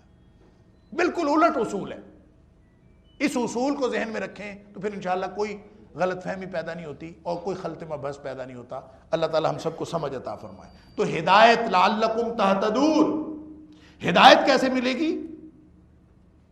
کتاب اور فرقان سے۔ دو ہی چیزیں ہیں، ترکت فیکم امرین، ان دو چیزوں کے ساتھ چمٹے رہو گے تو انشاءاللہ قیامت تک کے لیے ہدایت ہے۔ وَإِذْ قَالَ مُوسَىٰ لِقَوْمِهِ يَا قَوْمِ إِنَّكُمْ ظَلَمْتُمْ، اب موسیٰ علیہ السلام واپس آ گئے، واپس تشریف لا کے آپ نے فرمایا إِنَّكُمْ ظَلَمْتُمْ، تم نے ظلم کیا ہے۔ اور ظلم کیا ہوتا ہے؟ ظلم عدل کے خلاف ہوتا ہے، عدل کی ضد ہے۔ عدل کا معنی ہوتا ہے وضع شیء فی موضعہ، اور ظلم کا مطلب ہوتا ہے وضع شیء فی غیر موضعہ۔ حقدار کو حق دینا عدل ہے اور حقدار کو حق نہ دینا یہ ظلم ہے۔ بس اس کی اس اصطلاح کو آپ اپلائی کرتے جائیں انسانوں کے حقوق پہ بھی اور ایک دوسرے کے حقوق پہ بھی، اشیاء کے حقوق پہ بھی، ہر چیز پہ، تو یہ ہر جگہ جہاں کسی بھی چیز کو اس کے شایان شان استعمال نہیں کیا جائے گا تو ظلم ہوگا۔ انسانوں کو اگر انسانوں کا حق نہیں دیا جائے گا تو ظلم ہوگا، اور نبی کریم صلی اللہ علیہ وآلہ وسلم کو ان کا حق نہیں دیا جائے گا تو وہ بڑا ظلم ہوگا۔ اور کوئی شخص اگر اللہ کو اللہ کا حق نہ دے تو وہ کائنات کا سب سے بڑا ظلم ہے۔ اس لیے فرمایا کہ ان الشرک لظلم عظیم۔ تو موسیٰ علیہ السلام فرماتے ہیں کہ اے میری قوم انکم ظلمتم، تم نے بڑا ظلم کیا۔ اور ظلم کیا کس پر ہے؟ انفسکم، اپنے آپ پر ظلم کیا، اپنی جانوں پر ظلم کیا ہے۔ اللہ اکبر۔ اور ظلم کا ایک معنی لغت کے اعتبار سے یہ بھی ہے کہ ہر وہ عمل جو خلاف فطرت ہو اور خلاف عقل ہو، خلاف فطرت اور خلاف عقل کام کو بھی ظلم کہتے ہیں۔ اس کا اس سے یہ بات نکلی کہ شرک جو ہے وہ کبھی بھی انسانی فطرت کے مطابق نہیں ہوتا اور انسانی عقل کے مطابق نہیں ہوتا۔ انسانی فطرت اگر وہ ڈیمیج نہ ہوئی ہو، وہ فطرت جس کے اوپر اللہ تعالیٰ نے کل مولود یولد علی الفطرہ، جس سٹینڈرڈ پہ اللہ نے انسانوں کو پیدا کیا ہے، اگر کسی کی فطرت مسخ نہیں ہوئی تو اس کی فطرت کا یہ تقاضا ہے کہ وہ کبھی شرک میں مبتلا نہ ہو۔ ساری دنیا میں آپ کہیں اگر کسی نبی کی تعلیمات نہیں بھی پہنچی تو انسان کی فطرت کا رجحان ہمیشہ کثرت سے وحدت کی طرف رہا ہے، تصور الہ کے حوالے سے۔ ہم اگر یونانیوں کو بھی دیکھ لیں، ویسے تو نبی اکرم صلی اللہ علیہ وسلم نے فرمایا اور قرآن نے کہا کہ کوئی بھی وَإِن مِّنْ أُمَّةٍ إِلَّا خَلَا فِيهَا نَذِيرٌ، کوئی بھی امت ایسی نہیں گزری کہ اس کے اندر کوئی ڈرانے والا نہ آیا ہو۔ اور وَلِكُلِّ قَوْمٍ هَادٍ، ہر قوم کے اندر کوئی نہ کوئی رہنما آیا ہے۔ لیکن جب ہم یونانیوں کی تاریخ پڑھتے ہیں تو یونانیوں کی تاریخ میں ہمیں کسی نبی کا ذکر نہیں ملتا، اور جب نبی کا ذکر نہیں ملتا تو فکر تو وہاں بھی ڈیولپ ہوتی رہی ہے نا، فکر کا ارتقاء تو ہمیں ملتا ہے۔ تو ڈارک ایجز سے جو 2000 سال قبل مسیح سے لے کر 1000 سال قبل مسیح تک کا دور ہے، جس دور کی بات قرآن کر رہا ہے یہاں، یعنی جس دن موسیٰ علیہ السلام کو اور آپ کی قوم کو نجات ملی تھی، وہ 10 محرم کا دن تھا، یوم عاشور۔ نبی کریم صلی اللہ علیہ وسلم نے خود فرمایا جب آپ مدینہ طیبہ تشریف لے گئے تو یہودی روزہ رکھتے تھے، تو یہ کون سا دن ہے؟ یہ وہ دن ہے جس دن فرعون سے موسیٰ علیہ السلام کو نجات ملی تھی اور آپ کی قوم کو، تو اس لیے وہ روزہ رکھتے تھے۔ نبی پاک صلی اللہ علیہ وسلم نے فرمایا ہم زیادہ قریب ہیں موسیٰ علیہ السلام کے اور ہم بھی روزہ رکھیں گے، تو اس کا مطلب یہ ہوا کہ یہ تاریخ کنفرم ہو گئی کہ اس دن اللہ تعالیٰ نے دی تھی۔ لیکن یہ سال کون سا تھا؟ لوگوں نے اگر اس کو کوشش کی ہے تخصیص کرنے کی تو یہ 1447 قبل مسیح بنتا ہے تقریباً، 1447 قبل مسیح۔ اور جب ہم یونانیوں کی تاریخ فکر کے حوالے سے دیکھتے ہیں تو یونانیوں کی فکر میں 2000 سال قبل مسیح سے لے کر 1000 قبل مسیح تک کا جو دور ہے اس کو ڈارک ایجز کہتے ہیں۔ وہ فکر کے اعتبار سے وہ اسطوریاتی دور ہے، وہ کہانیوں کا دور ہے، اور سارے کے سارے ان کے عقائد کہانیوں پر مشتمل ہے۔ اس کے بعد وہ کہتے ہیں کہ فکر ڈیولپ ہونا شروع ہوئی، تھیلیز آیا ان کے اندر، تالیس ملتی جس کو کہتے ہیں، اور پھر اس کے اندر آگے ان کے جو فکر کے بڑے بڑے جن کو 7 سیجز یعنی 7 بڑے دانش مند ان کے اندر آئے ہیں، جن کی وجہ سے وہ کہتے ہیں فکر ڈیولپ ہوئی ہے۔ تو وہاں ہمیں بالکل ہندوؤں کی طرح کروڑوں خداؤں کا تصور ملتا۔ پھر کروڑوں خداؤں کے تصور سے 8ویں صدی قبل مسیح میں اورفیس نامی ایک شخص آیا ہے وہاں یونانیوں کے اندر، جس نے آ کے خدا کی تحدید کی ہے، اور اس نے خدائی کنبے کا تصور، پھر اس کے بعد ہومر اور ہیسویڈ کی نظموں کے اندر خدائی کنبہ بن گیا، یعنی پوری ہر طرف خداؤں کی بجائے خدا کے خاندان بن گئے۔ اور خدا کے خاندان کا مطلب تھا بالکل ایک گھر کا سربراہ ہے، ایک بھائی ہے، ایک بہن ہے، ایک بیوی ہے، ایک بیٹا ہے، ایک بیٹی ہے، اور بالکل انہوں نے جیسے انسانوں کے خدا تھے، اسی انسانوں کے گھرانے کا تصور ہے، اسی طرح انہوں نے خدا کے گھرانے کا تصور بنایا۔ لیکن سفر کدھر ہوا؟ سفر کدھر طے ہوا؟ کثرت سے وحدت کی طرف۔ کروڑوں خدا ایک خاندان میں آ گئے۔ پھر ہم جب آگے دیکھتے ہیں کہ جب ایلیائیوں کی طرف جب بات پہنچتی ہے، آیونیائیوں سے، آیونیا کی ایک فکر ہے، پھر ایلیا کی ایک فکر ہے یونان کے اندر۔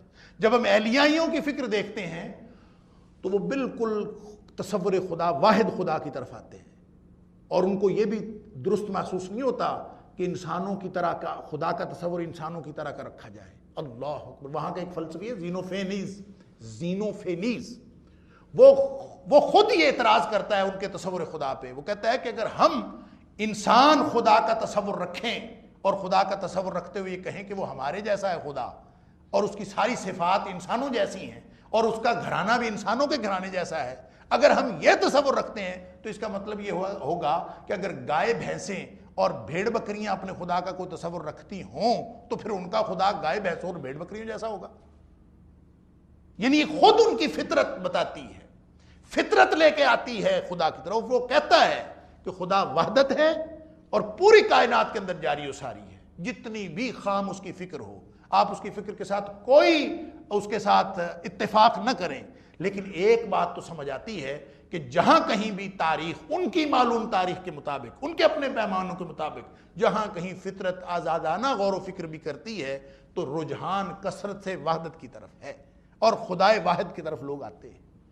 لہٰذا یہ جو ظلم ہے، یہ شرک جو ہے، یہ خلاف فطرت بھی ہے، خلاف عقل بھی ہے۔ عقل اور فطرت کے میدان میں اگر وہ مسخ شدہ نہ ہو تو عقل اور فطرت کے میدان میں شرک کی کوئی جگہ نہیں۔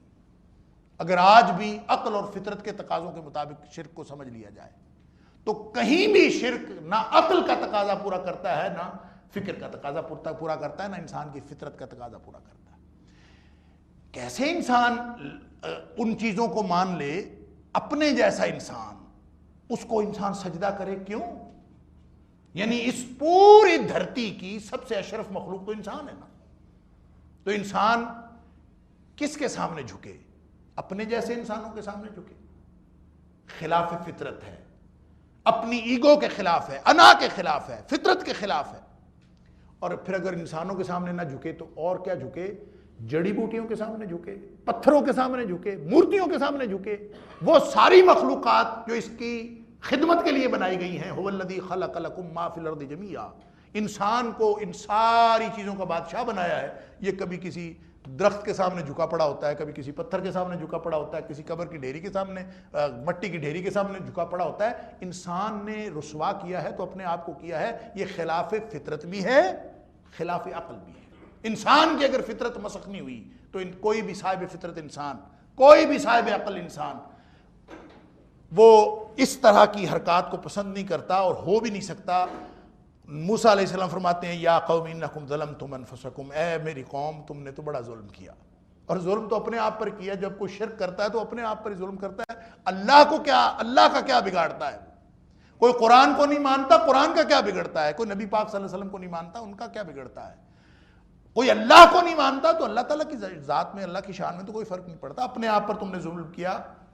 باتخاذکم العجل، خاص طور پہ یہ جو بچڑے کو تم نے بنایا نا خدا، بہت بڑا ظلم کیا. اب کیا کرو؟ فتوبوا الی بارئکم، اب تم توبہ کرو، واپس آؤ. تابا یتوبو کا مطلب ہوتا ہے واپس آنا. تابا الی بندے کا اللہ کی طرف واپس آنا، تابا علی عین کے ساتھ اللہ کا بندے کی طرف توجہ فرمانا ہے، وہ بھی واپس آنا. اس کا مطلب یہ ہے کہ جب بندہ اللہ کی طرف توجہ نہیں کرتا نا اور اللہ کی طرف انابت نہیں رکھتا تو اللہ بھی بندے کی طرف توجہ نہیں فرماتا. اللہ تعالیٰ اس بندے سے اپنی نگاہ رحمت، نگاہ کرم اٹھا لیتا ہے جو شخص اللہ کی طرف انابت نہیں رکھتا. تو جو تابا الی کرے گا تو پھر اس کے اوپر تابا علی ہوگا. کوئی شخص اگر اللہ کی طرف انابت رکھے گا، اس لیے پورے قرآن میں بار بار کہا گیا ہے، جیسے سورہ زمر کے اندر خاص طور پر وَأَنِيبُوا إِلَىٰ رَبِّكُمْ وَأَسْلِمُوا لَهُ. اب گناہ تو وہ سارے بخش دے گا لیکن تم آؤ تو صحیح اپنے رب کی طرف. یعنی جس کو مفسرین نے کہا ہے کہ پورے قرآن کی سب سے زیادہ امید افزا آیت سورہ زمر کی، اللہ اکبر، قُلْ يَا عِبَادِيَ الَّذِينَ أَسْرَفُوا عَلَىٰ أَنفُسِهِمْ. اے حبیب صلی اللہ علیہ وسلم فرما دیجئے، اے میرے بندو جنہوں نے اپنی جانوں پر ظلم کیا ہے، اپنی جانوں پر زیادتی کی ہے، لا تقنطوا من رحمت اللہ، اللہ کی رحمت سے مایوس نہ ہو. کیوں؟ ان اللہ یغفر الذنوب جميعا، اس لیے مایوس نہ ہو کہ اللہ تمام کے تمام گناہ معاف کر دیتا ہے. جميعا، اچھا سارے گناہ معاف کر دیتا ہے، تمام کے تمام؟ ہاں جی معاف کر دیتا. کیوں معاف کرتا ہے؟ اس لیے معاف کرتا ہے کہ انہ هو الغفور الرحیم.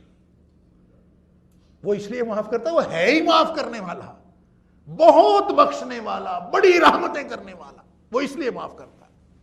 لیکن ہر ایک کے معاف نہیں کرتا، اس کے معاف کرتا ہے جو انیبوا الی ربکم. اگلی آیت ہے یہ، وانیبوا الی ربکم واسلموا لہ، جو اپنے رب کی طرف جھک جاتا ہے اور ہر طرف سے منہ موڑ کے کٹ کے ایک اللہ کا ہو جاتا ہے، اس کے وہ سارے گناہ معاف کر دیتا ہے. واسلموا لہ، اور اپنے آپ کو اس کے سپرد کر دیتا ہے. لہذا اگر اللہ کی نگاہ کرم چاہیے، اگر اللہ کی طرف سے کوئی بھی وعدہ چاہیے، اگر اللہ کی طرف سے کوئی انعام چاہیے، تو صرف ایک ہی چیز کی ضرورت ہے کہ ہر چیز سے منہ موڑ کے انسان اللہ کا ہو جائے. من کان للہ کان اللہ لہ، جو اللہ کا ہو جاتا ہے اللہ اس کا ہو جاتا ہے. سادہ سا اصول ہے. جو تابا الی کرے گا اللہ اس کے اوپر تابا علی فرما دیں گے. لہذا موسیٰ علیہ السلام کہتے ہیں توبوا الی بارئکم، کوئی بات نہیں گناہ ہو گیا ہے لیکن معافی تو مانگو اللہ سے، توبہ کرو. فاقتلوا انفسکم، اور توبہ کا طریقہ بھلا کیا بتایا؟ شرک ہوا ہے، اور شرک بھی ایسا ہوا ہے کہ جو نبی کا لایا ہوا دین ہے اس کو چھوڑ کر سامری جادوگر کا دین تم نے قبول کر لیا. لہذا جس شخص نے اپنا دین چھوڑا، فاقتلوا انفسکم، اپنے آپ کو قتل کرو. اب اپنے آپ کو قتل کرنے کا یہ تو مطلب نہیں ہے کہ خودکشی کرو، ایسا نہیں ہے، بلکہ مفسرین نے لکھا ہے کہ ان میں کچھ لوگ ایسے تھے جو شرک میں مبتلا ہوئے، سارے لوگ مبتلا نہیں ہوئے. کچھ لوگ ایسے تھے جو ان کو روکتے تھے کہ نہ شرک میں مبتلا نہ ہو، یہ نہ کرو، یہ شرک ہے، یہ بہت گناہ ہے. کچھ لوگ ایسے تھے جو بالکل نیوٹرل تھے، انہوں نے کوئی بات نہیں کی، نہ شرک میں مبتلا ہوئے نہ ان کو روکا. 3 گروہ تھے ان کے.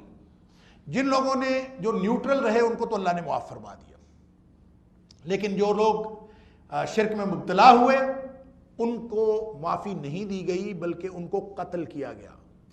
اور ان کو قتل کرنے کے لیے حکم ان کو ہوا، جو لوگ روکتے تھے ان کو کہا گیا کہ اپنے قبیلے کے ان لوگوں کو قتل کرو جن لوگوں نے شرک کا ارتکاب کیا ہے.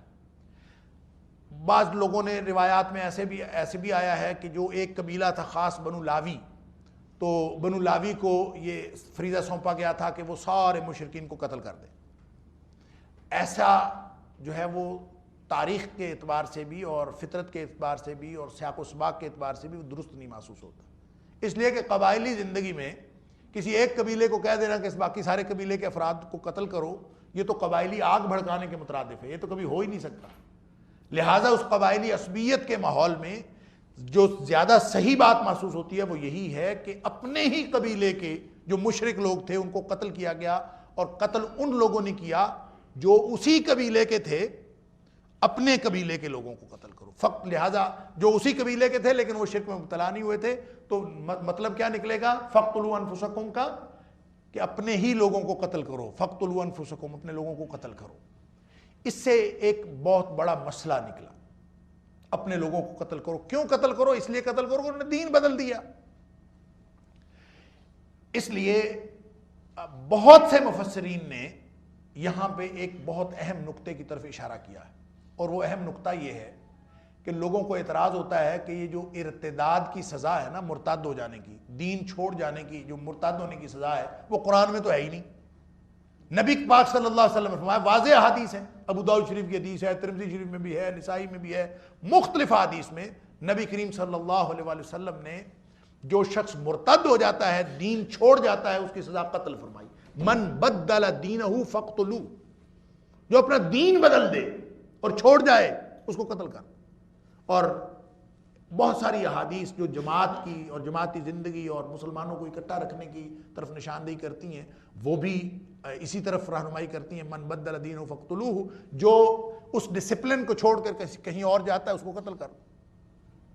من شذ شذ فی النار، جو اس اجتماعیت جو مسلمانوں کی ہے اس سے جو الگ ہو جاتا ہے وہ تو آگ میں الگ ہوا. وعید بھی ہے لیکن سزا ہے فاقتلوہ، کہ اس کو قتل کر ڈالو. یہاں فاقتلوا انفسکم حقیقت میں اسی کی تشریح ہے کہ اپنے لوگوں کو قتل کرو جنہوں نے دین بدلا ہے. انہوں نے یہی کیا تھا نا، انہوں نے یہی حرکت کی تھی کہ دین بدلا تھا. ان کی توبہ قبول کرنے کا یا توبہ قبول ہونے کا ایک ہی راستہ تھا کہ ان لوگوں کو جو دین بدلنے والے ہیں ان کو قتل کر ڈالا جائے. لہٰذا تاریخ کہتی ہے کہ 70,000 لوگ قتل کیے گئے. 70,000، اللہ اکبر. 6 لاکھ تھے یا کچھ اور زیادہ، اور ان لاکھوں میں سے 70,000 لوگ قتل کیے گئے. ہر شخص نے اپنے ہی قبیلے کے آدمی کو قتل کیا.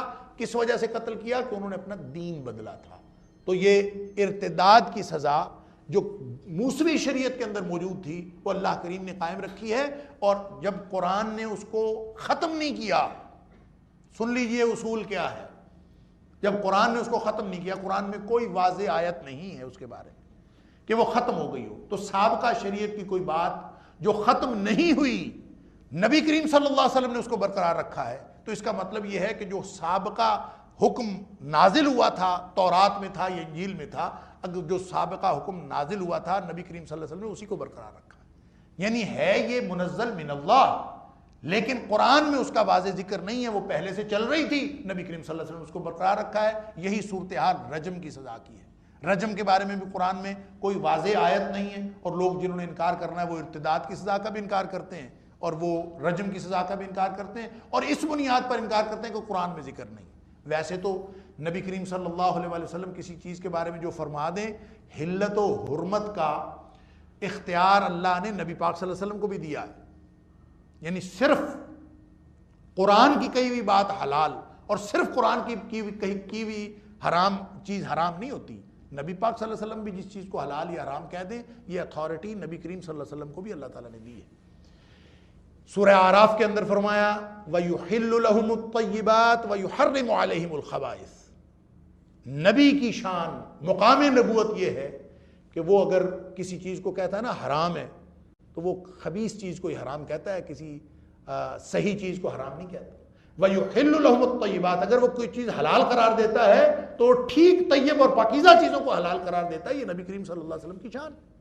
لہٰذا اتھارٹی ہے نبی پاک صلی اللہ علیہ وسلم کے پاس، اور آپ جس چیز کو کہہ دیں حلال یا حرام تو وہ حلال یا حرام ہو جاتی ہے. جو لوگ یہ ارتداد کی سزا صحیح احادیث کے اندر، بہت ساری احادیث کے اندر، اسی طرح رجم کی سزا نبی پاک صلی اللہ علیہ وسلم کے قول اور فعل سے ثابت ہے. اور پھر کہنا کہ قرآن میں نہیں ہے. میں تو اکثر یہ کہا کرتا ہوں، یہاں دروس میں بھی بات ہوئی، اللہ اکبر، کہ قرآن تو کہتا ہے کہ حرمت علیکم المیتۃ والدم، اللہ تعالیٰ نے تمہارے اوپر مردار بھی حرام کر دیا اور خون بھی حرام کر دیا.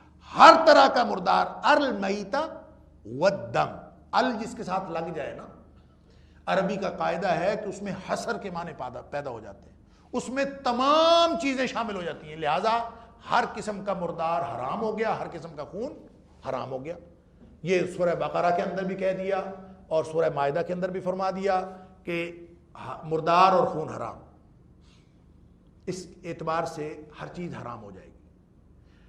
نبی کریم صلی اللہ علیہ وسلم نے فرمایا احلت لکم میتتان و دمان، دو خون اور دو مردار ایسے ہیں جو حلال ہیں، ان میں سے ایک مچھلی ہے، الحوت والجراد، نبی کریم صلی اللہ علیہ وسلم نے فرمایا مچھلی اور مکڑی تو خیر آج کل ویسے ناپید ہے، لیکن مچھلی تو موجود ہے، تو مچھلی حلال ہے، پورے قرآن میں کہیں نہیں ہے۔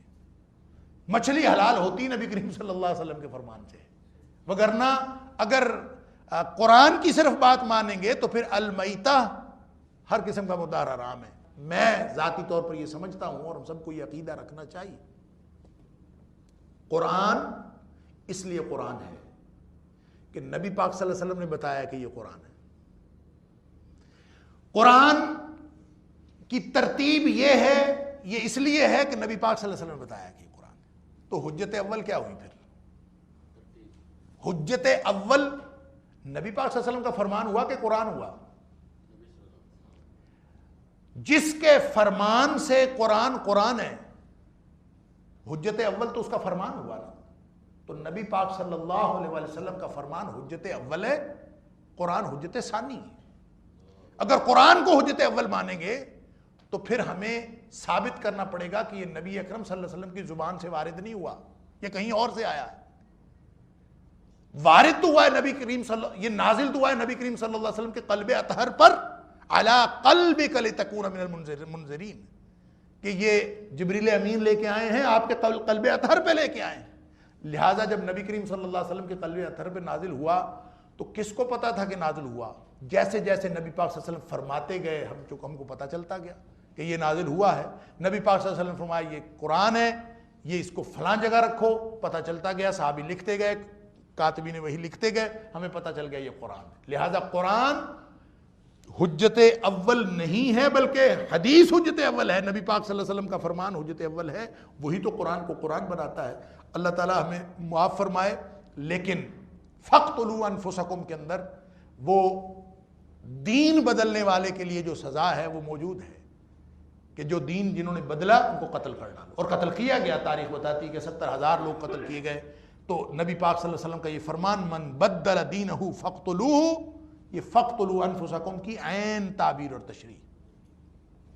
ذالکم خیر لکم عند باریکم، یہ بھی جملہ بڑا ہی اہم ہے، اللہ اکبر، بڑا ہی اہم جملہ۔ ذالکم خیر لکم، یہ بہتر ہے تمہارے لیے، عند باریکم، باری کا مطلب ہوتا ہے، باری کا مطلب ہوتا ہے خالق، جو پیدا کرنے والا ہے، اور اس میں خاص معنی باری کا، خالق کا معنی خال پیدا کرنے والا، باری کا مطلب بھی پیدا کرنے والا، خالق پیدا کرنے والا، لیکن خاص فرق ہے دونوں میں۔ کوئی چیز کسی کی دی ہوئی طاقت سے پیدا کرے تو وہ بھی خالق کہا جا سکتا ہے عام معنوں میں، تو کوئی شخص اپنی ذاتی قوت سے پیدا کرے تو وہ بھی خالق کہا جا سکتا ہے۔ کوئی شخص کسی کی مرضی سے پیدا کرے تو وہ بھی خالق کہا جا سکتا ہے۔ کوئی شخص کسی کی بغیر مرضی کے پیدا کرے تو وہ بھی خالق کہا جا سکتا ہے۔ لیکن باری صرف وہ ہوتا ہے جس کی قوت بھی اپنی ہو اور مرضی بھی اپنی ہو، اور جس نے پیدا کیا ہو خالص اپنی مرضی سے۔ اس نے مخلوق کو پیدا کیا، کوئی اس کو کہنے والا نہیں کہ تم نے کیوں پیدا کیا، اور کوئی اس کو تجویز دینے والا نہیں کہ فلاں کو اس طرح پیدا کر دو، فلاں کو اس کو پیدا کر دو۔ یہ اللہ کی اپنی ذات اور اس کی اپنی مشیت اور اس کی اپنی چاہت ہے کہ اس نے پیدا کیا ہے۔ تو باری تو وہ ہے نا۔ لہٰذا کسی چیز کے ساتھ کیا کرنا ہے، مشین بنانے والا کہتا ہے اس مشین کو یوں کر دو، اس کو یوں کر دو، پھر وہ کہے کہ اس کے اوپر پتھر مار کے اس کو توڑ دو، تو لوگوں کو اعتراض پیدا ہوتا ہے کیوں توڑنا ہے بھائی، کیوں مارنا ہے، انسان ہے جی، اس کی تو بڑی قدر و قیمت ہے، اس کو کیوں مارنا ہے، قتل نہ کرو اس کو۔ اللہ اکبر، کتنے اعتراضات ہیں آج۔ میں کہتا ہوں جدید ترین دنیا کو اور جدید ترین ذہنیت کو جو قرآن کے اندر نقطہ آفرینی کر دیں، ان کو یہ فقرہ پڑھنا چاہیے کہ ذالکم خیر لکم عند باریکم۔ جب پیدا کرنے والا کہہ رہا ہے کہ اس کو قتل کرو، پیدا کرنے والا وہ، باری ہے وہ فرما رہا ہے کہ تم یہ اس کو قتل کر دو، اس کا ہاتھ کاٹ دو، اس کے ہاتھ پاؤں کاٹ دو، اس کو یہ سزا دو، اس کو وہ سزا دو۔ سزائیں اس نے بنائی، مخلوق اس کی، تم کون ہوتے ہو ہمدردی کرنے والے؟ قتل کرو گے تو بہتر ہے، اس کو معلوم ہے کیا کس کو زندہ رکھنا ہے اور کس کو مارنا ہے۔ اور پھر رہی بات تمہاری، تو وہ فرمایا کہ وَلَكُمْ فِي الْقِصَاصِ حَيَاةٌ يَا أُولِي الْأَلْبَابِ، عقل والو ایسے مجرموں کو قتل کرو گے تو باقی سارے معاشرے کی زندگی بچے گی۔ اگر تمہیں اس بات کی نہیں بھی سمجھ آتی تو نہ آئے، یہ تو سمجھ آنی چاہیے کہ ذَلِكُمْ خَيْرٌ لَكُمْ عِنْدَ بَارِئِكُمْ۔ جب بنانے والا خوش ہے، جس نے خود پیدا کیا، جس کی اپنی مخلوق ہے، جب وہ اس بات پر خوش ہے کہ فَاقْتُلُوا أَنفُسَكُمْ، قتل کرو ان کو جو دین بدل ڈالتے ہیں، ان کو قتل کرو، مرتدوں کو مارو۔ دیکھیں لوگ کہتے ہیں کہ کیا لاجک ہے، فریڈم آف ایکسپریشن کے خلاف ہے، کسی کو آپ دیتے ہی نہیں اس بات کی اجازت کہ وہ اپنا دین بدل لے، مسلمان ہو گیا اب وہ واپس نہیں جا سکتا۔ کیوں نہیں جا سکتا؟ اس کی لاجک کیا ہے؟ سن لیجئے لاجک، بات آ گئی ہے تو یہ بھی ہو جانی چاہیے۔ لاجک یہ ہے کہ ایک قانون بنتا ہے، اس کے دو حصے ہیں، میں دونوں کو الگ الگ عرض کر دیتا ہوں۔ ایک قانون بنتا ہے اور وہ قانون پوری دنیا کو بتا دیا جاتا ہے کہ یہ قانون ہے۔ مثال کے طور پر یہ جو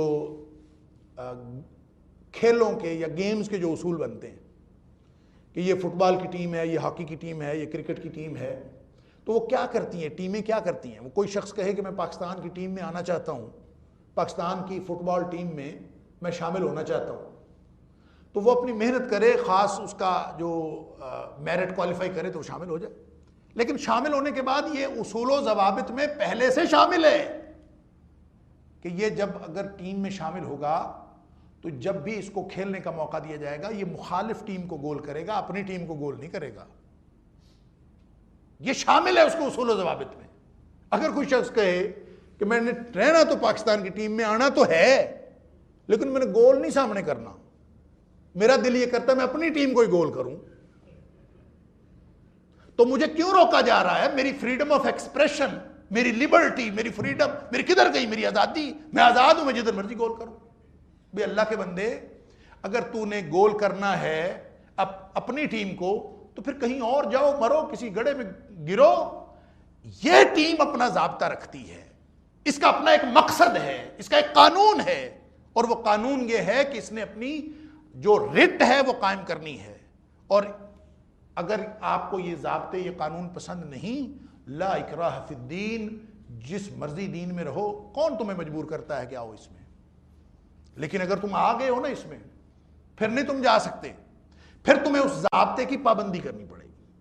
اور وہ ضابطہ اسلام، اسی لیے ارتداد کی سزا جو ہے وہ قتل ہے، کہ اس ضابطے کو نہیں آنا نہ آئے۔ اور دوسری بات جو میں سمجھتا ہوں زیادہ سمجھنے کی ہے، یہ تو بالکل ایک طالب علمانہ اور جٹ کی مثال تھی، جو دوسری بات جو زیادہ سمجھنے کی ہے وہ یہ کہ دیکھیں اللہ تعالیٰ نے انسان کو ایک فطرت دی ہے، اللہ تعالیٰ نے انسان کو ایک ذہن دیا ہے، سوچنے کے لیے ایک دماغ دیا ہے، اور ایک دانش دی ہے، ایک عقل ہے، اور اس دانائی کا ایک تقاضا ہے۔ جیسے میں نے پہلے فطرت کی بات کی یونانیوں کے حوالے سے، فطرت کے میدان میں انسان کبھی غلط کو دیکھتا ہے، پھر صحیح کو دیکھتا ہے، پھر کبھی غلط میں پھنسا ہوتا ہے، کسی صحیح کو دیکھ کے اس کو تسلیم کر لیتا ہے کہ یہ صحیح ہے، کبھی اپنے ہی اختلافات میں سے صحیح بات تک پہنچتا ہے، پھر گروہی اختلافات میں کسی صحیح بات تک پہنچتا ہے، پھر آگے اس کی فکر کے اندر ڈیولپمنٹ ہوتی جاتی ہے، ارتقاء ہوتا جاتا ہے۔ انسان کئی غلط باتوں میں سے نکل کر صحیح بات تک پہنچتا ہے۔ یہ ہے نیچرل فینومینا، یہ ہے نیچرل پروسیس کہ انسان غلطیوں میں سے سیکھتا سیکھتا صحیح بات تک پہنچتا ہے۔ لہٰذا آپ یوں سمجھیں کہ انسانی فکر جب بھی ارتقاء کرتی ہوئی جہاں جہاں جائے گی وہ صحیح چیز کو قبول کرے گی اور وہ آگے سے آگے بڑھتی جائے گی، دانش کے اور دانائی کے اور عقل کے اور ذہن کے اور فطرت کے تقاضے کے مطابق، جیسا کہ ہم نے یونانیوں میں بھی دیکھا کہ وہ کثرت سے وحدت کی طرف آئے۔ انسان کی فطرت کا ایک تقاضا ہے، اور خاص طور پر جب فطرت سلیمہ ہو تو اس کا تقاضا ہے۔ لہٰذا ہر وہ شخص جو اس ارتقاء میں ایک سیڑھی سے بعد دوسری سیڑھی، دوسری سے بعد تیسری، تیسری کے بعد چوتھی سیڑھی پہ جا رہا ہے، ہر شخص وہ انسانی فطرت کے تقاضے کے مطابق جا رہا ہے، وہ دانش کے تقاضے کے مطابق جا رہا ہے. اور اس ساری دانش پوری کائنات کی اکٹھی کر لی جائے تو جب انسان کی فطرت عین سالم صحیح ہو، اور کوئی صحیح الفطرت انسان اگر اس دنیا میں ہو سکتا ہے تو وہ اسلام پر ہوگا. یہ دانش پہنچتے پہنچتے وہاں پہنچتی ہے جو اس پوری دانائی کے میدان میں سب سے آخری نقطہ ہے اور پیک ہے اس کی. اس لیے اللہ کریم نے فرمایا ہے کہ فطرت اللہ التی فطر الناس علیہا، یہ جو دین ہے دین قیم، ذالک الدین القیم فطرت اللہ التی فطر الناس علیہا، اللہ کا دین فطرت ہے. لہذا فطرت کے تقاضوں میں، فطرت کے تقاضوں کو پورا کرتے ہوئے تو انسان بھٹکتا بھٹکتا بھٹکتا بھٹکتا کہیں آ جائے، وہ 1000 گروہ تبدیل کرے، اس کے کئی تقاضے ہو سکتے ہیں، لیکن انسانی فطرت کا اور دین کا تقاضا، اس میں کوئی اختلاف اور انتشار اور کوئی تضاد نہیں، ایک ہی تقاضا. اب اگر کسی نے اسلام قبول کر لیا ہے، بھٹکتے بھٹکتے وہ یہاں پہنچ گیا ہے، وہ پہنچنے کے بعد اب وہ آگے کہاں جائے گا؟ یہ تو پیک ہے نا. بھٹکتے بھٹکتے کوئی آگے، اور یہ ہے انسان کا صحیح ترین، انسان کی فطرت کا صحیح ترین تقاضا. اور جب کوئی شخص یہاں پہنچ گیا ہے تو یہاں سے پہنچنے کے بعد اگر کوئی شخص واپس جائے پیک پہ پہنچنے کے بعد، تو اس کا صاف مطلب ہے کہ وہ کسی فطری تقاضے کے مطابق نہیں جا رہا، وہ اپنی کسی فائدے کے لیے جا رہا ہے. 2 وجوہات ہو سکتی ہیں، اپنے کسی دنیاوی مفاد کے لیے جا رہا ہے، اور یا وہ اسلام کے خلاف کوئی سازش کرنے کے لیے بدنیتی سے جا رہا ہے، یا کوئی دنیاوی مفاد ہے یا بدنیتی. ایسا شخص جس کا مقصد صحیح ہو ہی نہیں سکتا، یعنی جب تک وہ اوپر کی طرف سفر کرے گا تو اس کے چاہے کوئی شخص جو ہے وہ کسی مالی مفاد کی خاطر سفر کر رہا ہو، چاہے کوئی شخص بدنیتی سے مسلمان ہو رہا ہو، لیکن اس کو سمجھا جائے گا کہ یہ شخص اسی فطرت کے تقاضے کے مطابق آ رہا ہے اگر اس کا آن ورڈ سفر جاری ہے. اور جب یہ کسی بھی وقت کسی بھی حوالے سے یہ سفر اپنا ریورس کرے گا اور ریورس گیئر لگائے گا تو اس کا مطلب ہے کہ وہ تقاضا فطرت کا نہیں ہو سکتا. فطرت کا تقاضا اس طرف جاتے ہوئے کئی تقاضے ہو سکتے ہیں. ہمارے ایک دوست بتا رہے تھے پچھلے ہی دنوں کوئی واقعہ انڈونیشیا کا یا کسی ملک کا کہ بہت سارے مسلمان جو ہیں ان کو عیسائیوں نے غیر مسلم بنایا، اور وہ بناتے ہیں، وہ غربت بہت زیادہ ہے اور غریب لوگوں کو وہ لالچ دے کر عیسائی بناتے ہیں، مطلب ان کو پیسے دیتے ہیں، ان کو مکان بنا کے دیتے ہیں، ان کو روزگار دیتے ہیں، تو وہ لوگ عیسائی ہو جاتے ہیں. اور اس لیے عیسائی ہو جاتے ہیں کہ ان کو وہ چیزیں چاہیے ہوتی ہیں، اور ظاہر ہے وہ تو اپنے مفاد کے لیے وہاں جاتے ہیں. فطرت کا تقاضے کے مطابق کوئی شخص جو ہے وہ ریورس نہیں کر سکتا، یہ ممکن ہی نہیں ہے، یا پوری دنیا میں دیکھ لیجیے. تو وہ بتا رہے تھے کہ جب وہ انہوں نے ان کو بہت زیادہ نوازشات کر کے سہولیات دے کے ان کو عیسائی بنا لیا، تو ان کا بڑا پوپ آیا وہاں پہ اور اس نے آ کے تقریر کی کہ اپنی عیسائیت کا اور اپنی کامیابی کا جشن منا رہے تھے کہ ہم نے اتنے لوگوں کو عیسائی بنا لیا ہے. تو جشن منانے کے بعد، تقریر کرنے کے بعد پوپ نے پوچھا آپ کا کوئی مطالبہ ہے تو بتائیں، کوئی اور مطالبہ ہے تو کچھ لوگ اٹھ کے کھڑے ہو گئے اور ان کا جی ہمارا مطالبہ ہے. ان کا جی کیا مطالبہ ہے؟ ان کا جی ہمیں ایئر ٹکٹس چاہیے، ہوائی جہاز کی ٹکٹیں چاہیے. اس نے کہا کس لیے؟ اس نے جی باقی سہولتیں آپ نے بہت دی ہیں تو آپ کا بہت شکریہ، لیکن ہمیں اب ہوائی جہاز کی ٹکٹیں بھی چاہیے. انہوں نے کہا جی کس لیے؟ انہوں نے کہا جی ہم نے حج کرنے جانا ہے. وہ اپنی طرف سے ان کو عیسائی بنا کے بیٹھے. فطرت کا تقاضا ریورس نہیں ہوتا، سمجھ لیجئے بات کو. لہٰذا کوئی شخص اگر مرتد ہو رہا ہے نا تو سوال ہی پیدا نہیں ہوتا کہ اس کا کوئی فطری تقاضا ہو یا دانش کا تقاضا ہو یا وہ کسی بھی اعتبار سے انٹلیکٹ کی وجہ سے یا کسی لاجک کی وجہ سے بھی جا رہا ہے، وہ لازماً کسی بدنیتی کی وجہ سے جا رہا ہے یا کسی دنیاوی مفاد کی وجہ سے جا رہا ہے. یہ ہے فطرت. ذالکم خیر لکم عند بارئکم. قتل کرو یہاں کہیں زندگی، وہ بڑا یہ بڑا ہمیں یاد آتا ہے اللہ اکبر، جس نے ایک شخص کی زندگی بچائی فَكَأَنَّمَا أَحْيَا النَّاسَ جَمِيعًا، جیسے اس نے پوری انسانیت کو بچا لی. جس نے ایک کو قتل کیا ایسے جیسے ساری انسانیت کو قتل. وہ بھی اسی باری نے فرمایا نا، وہ بھی اسی باری نے فرمایا ہے. تو باری کہتا ہے کہ اس وقت میں قتل کرنا زیادہ صحیح ہے، فَاقْتُلُوا أَنفُسَكُمْ ذَلِكُمْ خَيْرٌ لَكُمْ عِنْدَ بَارِئِكُمْ۔ تو تمہیں کیا مسئلہ ہے، تم باری کی بات مانو، جو پیدا کرنے والا ہے اس کی مخلوق ہے، وہ جو مرضی کرے۔ وہ اگر ساری مخلوق کو بھی قتل کر دے، وہ زلزلہ برپا کرے اور سب کو ملیا میٹ کر دے، اس کی طرف ظلم کی نسبت نہیں کی جا سکتی۔ یہ اس کے اپنے تقاضے ہیں، اس کی اپنی حکمتیں ہیں، اور جب وہ عذاب نازل کرتا ہے تو وہ ایسے کرتا بھی ہے۔ صحیح حدیث ہے، نبی پاک صلی اللہ علیہ وسلم فرمایا، بخاری مسلم کی حدیث ہے، آپ نے فرمایا اذا انزل اللہ تعالی بقوم عذابا، جب اللہ تعالیٰ کسی قوم پر عذاب نازل کرتا ہے تو اصاب العذاب من کان فیہم، رگڑ دیتا ہے اللہ تعالیٰ سب کو، من کان فیہم، نیک بھی رگڑے گئے، بد بھی رگڑے گئے، سب کو اللہ تعالیٰ ملیا میٹ کر دیتا، لیکن ظلم نہیں کرتا اللہ تعالیٰ۔ اس کو بھی ظلم نہیں کہا جا سکتا، کیوں؟ ثم بعثوا علی اعمالہم، جب وہ قیامت والے دن اٹھیں گے تو اپنے اپنے اعمال کی بنیاد پر اٹھیں گے۔ جنتی جنت کی حیثیت سے اٹھے گا، جو جنتی ہوگا وہ جنتی کی حیثیت سے اٹھے گا، اور جو بدبخت ہوگا وہ اپنی بدبختی کے عالم میں اٹھے گا۔ تو مالک نے سارے قوانین بنائے ہوئے ہیں، اس کی طرف ظلم کی نسبت نہیں کی جا سکتی۔ جب وہ کہے کہ یہاں قتل کرنا یہ میری مرضی کے مطابق زیادہ بہتر ہے، تو اس کی مرضی مان لیا کرو، اپنی عقل نہ دوڑایا کرو۔ یہ معنی ہے ذالکم خیر لکم عند بارئکم کا۔ فتاب علیکم، پھر توبہ قبول ہوتی ہے۔ جب بہانے بناتے ہو نا تم، پھر توبہ نہیں قبول ہوتی۔ جب اپنی عقل دوڑاتے ہو نا، پھر نہیں توبہ قبول ہوتی۔ اب یہ ڈٹ جاتے، وہاں تھے تو بدبخت، بار بار انہوں نے اللہ کے حکموں سے انحراف کیا، لیکن اس وقت بھی اگر یہ موسیٰ علیہ السلام کا یہ حکم نہ مانتے اور مرتدوں کو قتل نہ کرتے تو توبہ کبھی قبول نہ ہوتی۔ یہ ہوا تو پھر فتاب علیکم بعد میں ہوا۔ آپ اندازہ فرمائیے، آیت میں توبو الی بارئکم سے لے کے، میں نے یہی عرض کیا تھا نا، تابا الی ہوتا ہے تو تابا علی ہوتا ہے، تو یہاں دیکھ لیجئے توبو الی بارئکم سے لے کر فتابا علیکم کے درمیان میں کیا ہے؟ درمیان میں ہے فَاقْتُلُوا أَنفُسَكُمْ ذَلِكُمْ خَيْرٌ لَكُمْ عِنْدَ بَارِئِكُمْ۔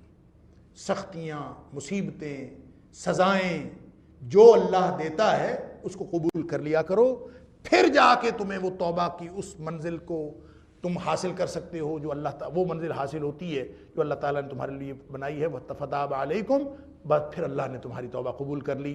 إِنَّهُ هُوَ التَّوَّابُ الرَّحِيمُ، بڑا ہی توبہ قبول کرنے والا، بہت رحیم۔ تواب، ایک ہوتا ہے اواب، قرآن میں اواب بھی آتا ہے، ایک ہوتا ہے تواب۔ اواب ہوتا ہے انسان، مخلوق، تواب ہوتا ہے اللہ تعالیٰ۔ اواب انیب، واپس آنے والا اللہ کی طرف، اور تواب اس کی واپسی کو قبول فرمانے والا، اور وہ تو ہمیشہ ہی واپسی قبول کرنے کے لیے تیار ہے۔ تواب تو وہ ہے، تم اواب بنو، اگر تم اواب بن جاؤ گے تو وہ تو تواب ہے۔ انہ هو التواب الرحیم، اور رحیم میں نے پہلے بھی کئی دفعہ عرض کیا فعیل کے وزن پہ ہے، اس میں استقلال پایا جاتا ہے، ہمیشہ رحم کرنے والا، یعنی کوئی موقع ایسا نہیں آتا کہ اللہ رحم کرنے والا نہ ہو، کبھی کوئی مرحلہ، کوئی لمحہ ایسا نہیں آتا کہ اللہ تعالیٰ کا رحم، اللہ تعالیٰ کی رحمت معطل ہو جائے یا وہ کسی وجہ سے کوئی اس میں وقفہ آ جائے، یہ نہیں ہوتا۔ رحیم ہے، ہمیشہ رحم کرنے والا اور بہت زیادہ توبہ قبول کرنے والا۔ تم اواب بنو تو وہ تواب ہے، اور تم اس سے رحمت مانگو تو وہ رحمت دینے والا ہے۔ وَإِذْ قُلْتُمْ يَا مُوسَىٰ لَن نُؤْمِنَ لَكَ، اور پھر اس وقت کو بھی یاد کرو جب تم نے کہا، تم نے کہا یا موسیٰ، اے موسیٰ علیہ السلام، لن نؤمن لک، ہرگز نہیں، لن کا مطلب ہوتا ہے ہرگز نہیں، نؤمن ہم ایمان لاتے، لاکا تیرے اوپر، ہم تیری بات بالکل نہیں مانتے۔ دیکھیں ایمان کا معنی ہوتا ہے مان لینا، میں پہلے بھی کئی دفعہ عرض کر چکا ہوں، جان لینا نہیں اس کا مطلب ہوتا، آدمی کو معرفت حاصل ہو جائے، پتہ چل جائے، یہ معنی نہیں ہے اس کا۔ اس کا معنی ہوتا ہے مان لینا۔ عمومی معنی اس کا یہ ہوگا کہ اے موسیٰ علیہ السلام، ہم تیری بات نہیں مانتے، ہم تیری بات نہیں مانتے۔ لیکن اس کو جب اسپیسیفک تناظر میں، خاص تناظر میں آپ دیکھیں گے، یعنی عربیت کے اعتبار سے، تو ایک ہوتا ہے آمن بہی اور ایک ہوتا ہے آمن لہو۔ آمن بہی جو ہے اس کا معنی ہوتا ہے ایقن بہی، اس کے اوپر یقین کرنا، پورا تیقن حاصل ہو جائے، اطمینان ہو جائے، یہی ٹھیک ہے، یہ ٹھیک کہتا ہے۔ تو ویسے دونوں معنی ایک دوسرے کے ساتھ ملتے جلتے، لیکن تھوڑا سا فرق ہے۔ آمن بہی کا مطلب ہوتا ہے کسی چیز کے اوپر پورا تیقن ہو جانا، اور آمن لہو کا مطلب ہوتا ہے صدقہ واعتمد علیہ، کہ کسی چیز کی تصدیق کرنا اور اس کا اعتبار کر لینا. یعنی تھوڑا سا یہ سلائڈ سا فرق ہے آمن لہو اور آمن بہی میں. اب یہاں پہ کیا لفظ ہے؟ نؤمن لک، ہم تیری، یعنی لہو ہے یہ دوسرے والا ہے. کیا مطلب؟ تیری بات کی ہم تصدیق نہیں کر سکتے اور نہ تیرا اعتبار کر سکتے ہیں. لن نؤمن لک، اے موسیٰ علیہ السلام ہم نے تیرا اعتبار ہی کوئی نہیں کرنا. حتیٰ، یہاں تک کہ نر اللہ، ہم دیکھ نہ لیں اللہ کو، جہرتن، ظاہری طور پر اللہ کو ہم دیکھنا چاہتے ہیں. اصل میں ہوا یہ کہ موسیٰ علیہ السلام نے جب ان کی توبہ قبول ہوئی تو 70 لوگوں کو موسیٰ علیہ السلام ساتھ لے گئے، اور بعض لوگوں نے لکھا ہے کہ یہ توبہ قبول ہونے سے پہلے کا واقعہ ہے یا توبہ قبول ہونے کے بعد کا واقعہ ہے. بہرحال یہ قرآن پاک کی آیات میں تقدیم و تاخیر ہوتی ہے. وہ جو ثم عفونا ہے آیت نمبر 52 میں، اس کی تفصیل آیت نمبر 54 میں ہے. یعنی اس طرح سے وہ معافی ہوئی تھی کہ پہلے یہ فقتلوا انفسکم کرو، پھر ثم عفونا ہوا، اور اس کا ذکر پہلے، اور یہ تقدیم و تاخیر ہوتی رہتی ہے، ہو سکتا ہے ایسے ہو. بہرحال موسیٰ علیہ السلام 70 لوگوں کو ساتھ لے کے کوہ طور پہ چلے. اب وہاں سے تورات لے کے آئے، تختیوں پہ لکھی ہوئی تورات مل گئی.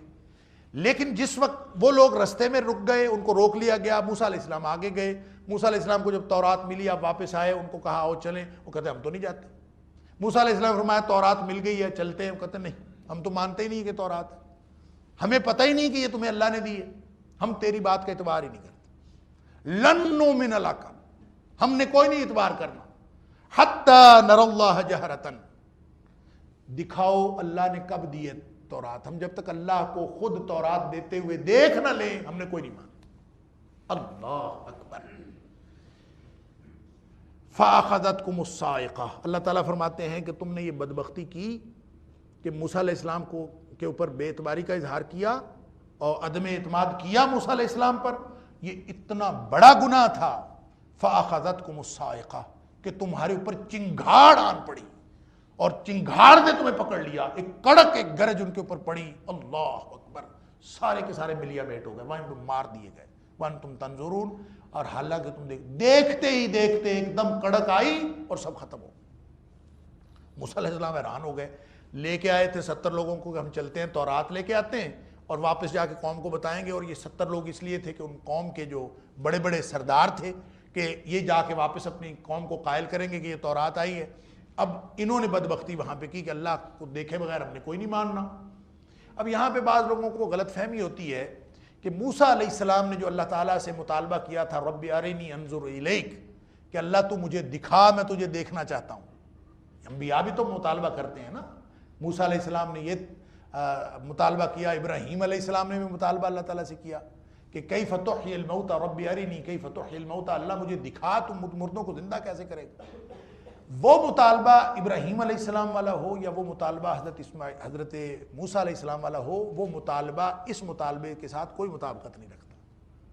وہ مطالبہ تھا اللہ تعالیٰ کی ساری باتیں مان کر وہ جو شوق اور اشتیاق بڑھتا ہے اس کو پورا کرنے کے لیے. اور یہ مطالبہ جو تھا یہ عدم اعتماد کا اظہار تھا نبی کے اوپر. لہٰذا جو کوئی شخص اپنے شوق سے اور اپنے شوق کو بڑھانے کے لیے یا بڑھتے ہوئے شوق کی تسکین کے لیے کوئی کام کرے یا کوئی مطالبہ کرے، وہ اس کا اس مطالبے کے ساتھ قطعاً کوئی تعلق نہیں جو نبی پر عدم اعتماد کا اظہار کیا جائے. حضرت موسیٰ علیہ السلام جو نبی تھے ان پر انہوں نے ان کی بات ہی نہیں مانی، ان کو کہ وہ ٹھیک نہیں کہہ رہے. اللہ اکبر. بس میں یہ کہہ کے بات ختم کرتا ہوں کہ جب ہم نبی کریم صلی اللہ علیہ وآلہ وسلم کی کوئی بھی بات کا انکار کر دیتے ہیں کہ نبی پاک صلی اللہ علیہ وسلم نے یہ کہا لیکن میں نہیں مانتا، اور یہ بالکل عام قانون ہے، عام اصول ہے ہمارے اس دور جدید کا اور جدید ذہنیت کا. ہماری یونیورسٹی میں ایک پروفیسر صاحب آئے، انہوں نے لیکچر دیا بڑا شاندار. یہ اب اصول ضابطہ پتہ کیا بنا ہوا ہے؟ جو حدیث تمہارے اپنے نقطہ نظر میں رکاوٹ بنتی ہے نا اس کا انکار کر دو. میں اس کو مانتا ہی نہیں. یہ ہے ہمارا طریقہ کار. اور وہ بخاری مسلم کی حدیث، متفق علیہ حدیث، جو صحیح ترین حدیث، اس کو وہ ہماری کلاس میں مجھے بچیوں نے بتایا کہ وہ کہہ رہے تھے کہ میں اس حدیث کو نہیں مانتا. اس لیے نہیں مانتا کہ وہ ان کے نقطہ نظر میں رکاوٹ بنتی ہے، ان کو کوئی اس کی انٹرپریٹیشن نہیں ملتی، کیونکہ انہوں نے ایک نقطہ نظر پہلے بنایا ہوتا ہے اور وہ حدیث رکاوٹ بنتی ہے تو ہم کہتے ہیں حدیث کو نہیں مانتے، ہمیں فرق ہی نہیں پڑتا اس سے۔ سن لیجئے فَأَخَذَتْكُمُ الصَّاعِقَةُ، ان کو اگر کڑک نے پکڑ لیا تو صرف اس بات کی سزا تھی کہ لن نؤمن لک حتی نری اللہ جہرۃ، اگر اللہ ڈائریکٹ قرآن نازل کرے، اگر ڈائریکٹ کوئی حکم آئے وہ تو ہم مان لیں گے، تیری بات ہم نہیں مانتے۔ تو نبی کریم صلی اللہ علیہ وسلم کی حدیث کا انکار کرنا اور صحیح حدیث کا انکار کرنا، وہ جرم اور یہ جرم، یہ دونوں ایک دوسرے سے مختلف کیسے ہو سکتے ہیں؟ اللہ تعالیٰ ہم سب کو ہدایت نصیب فرمائے۔ وآخر دعوانا ان الحمد للہ رب العالمین۔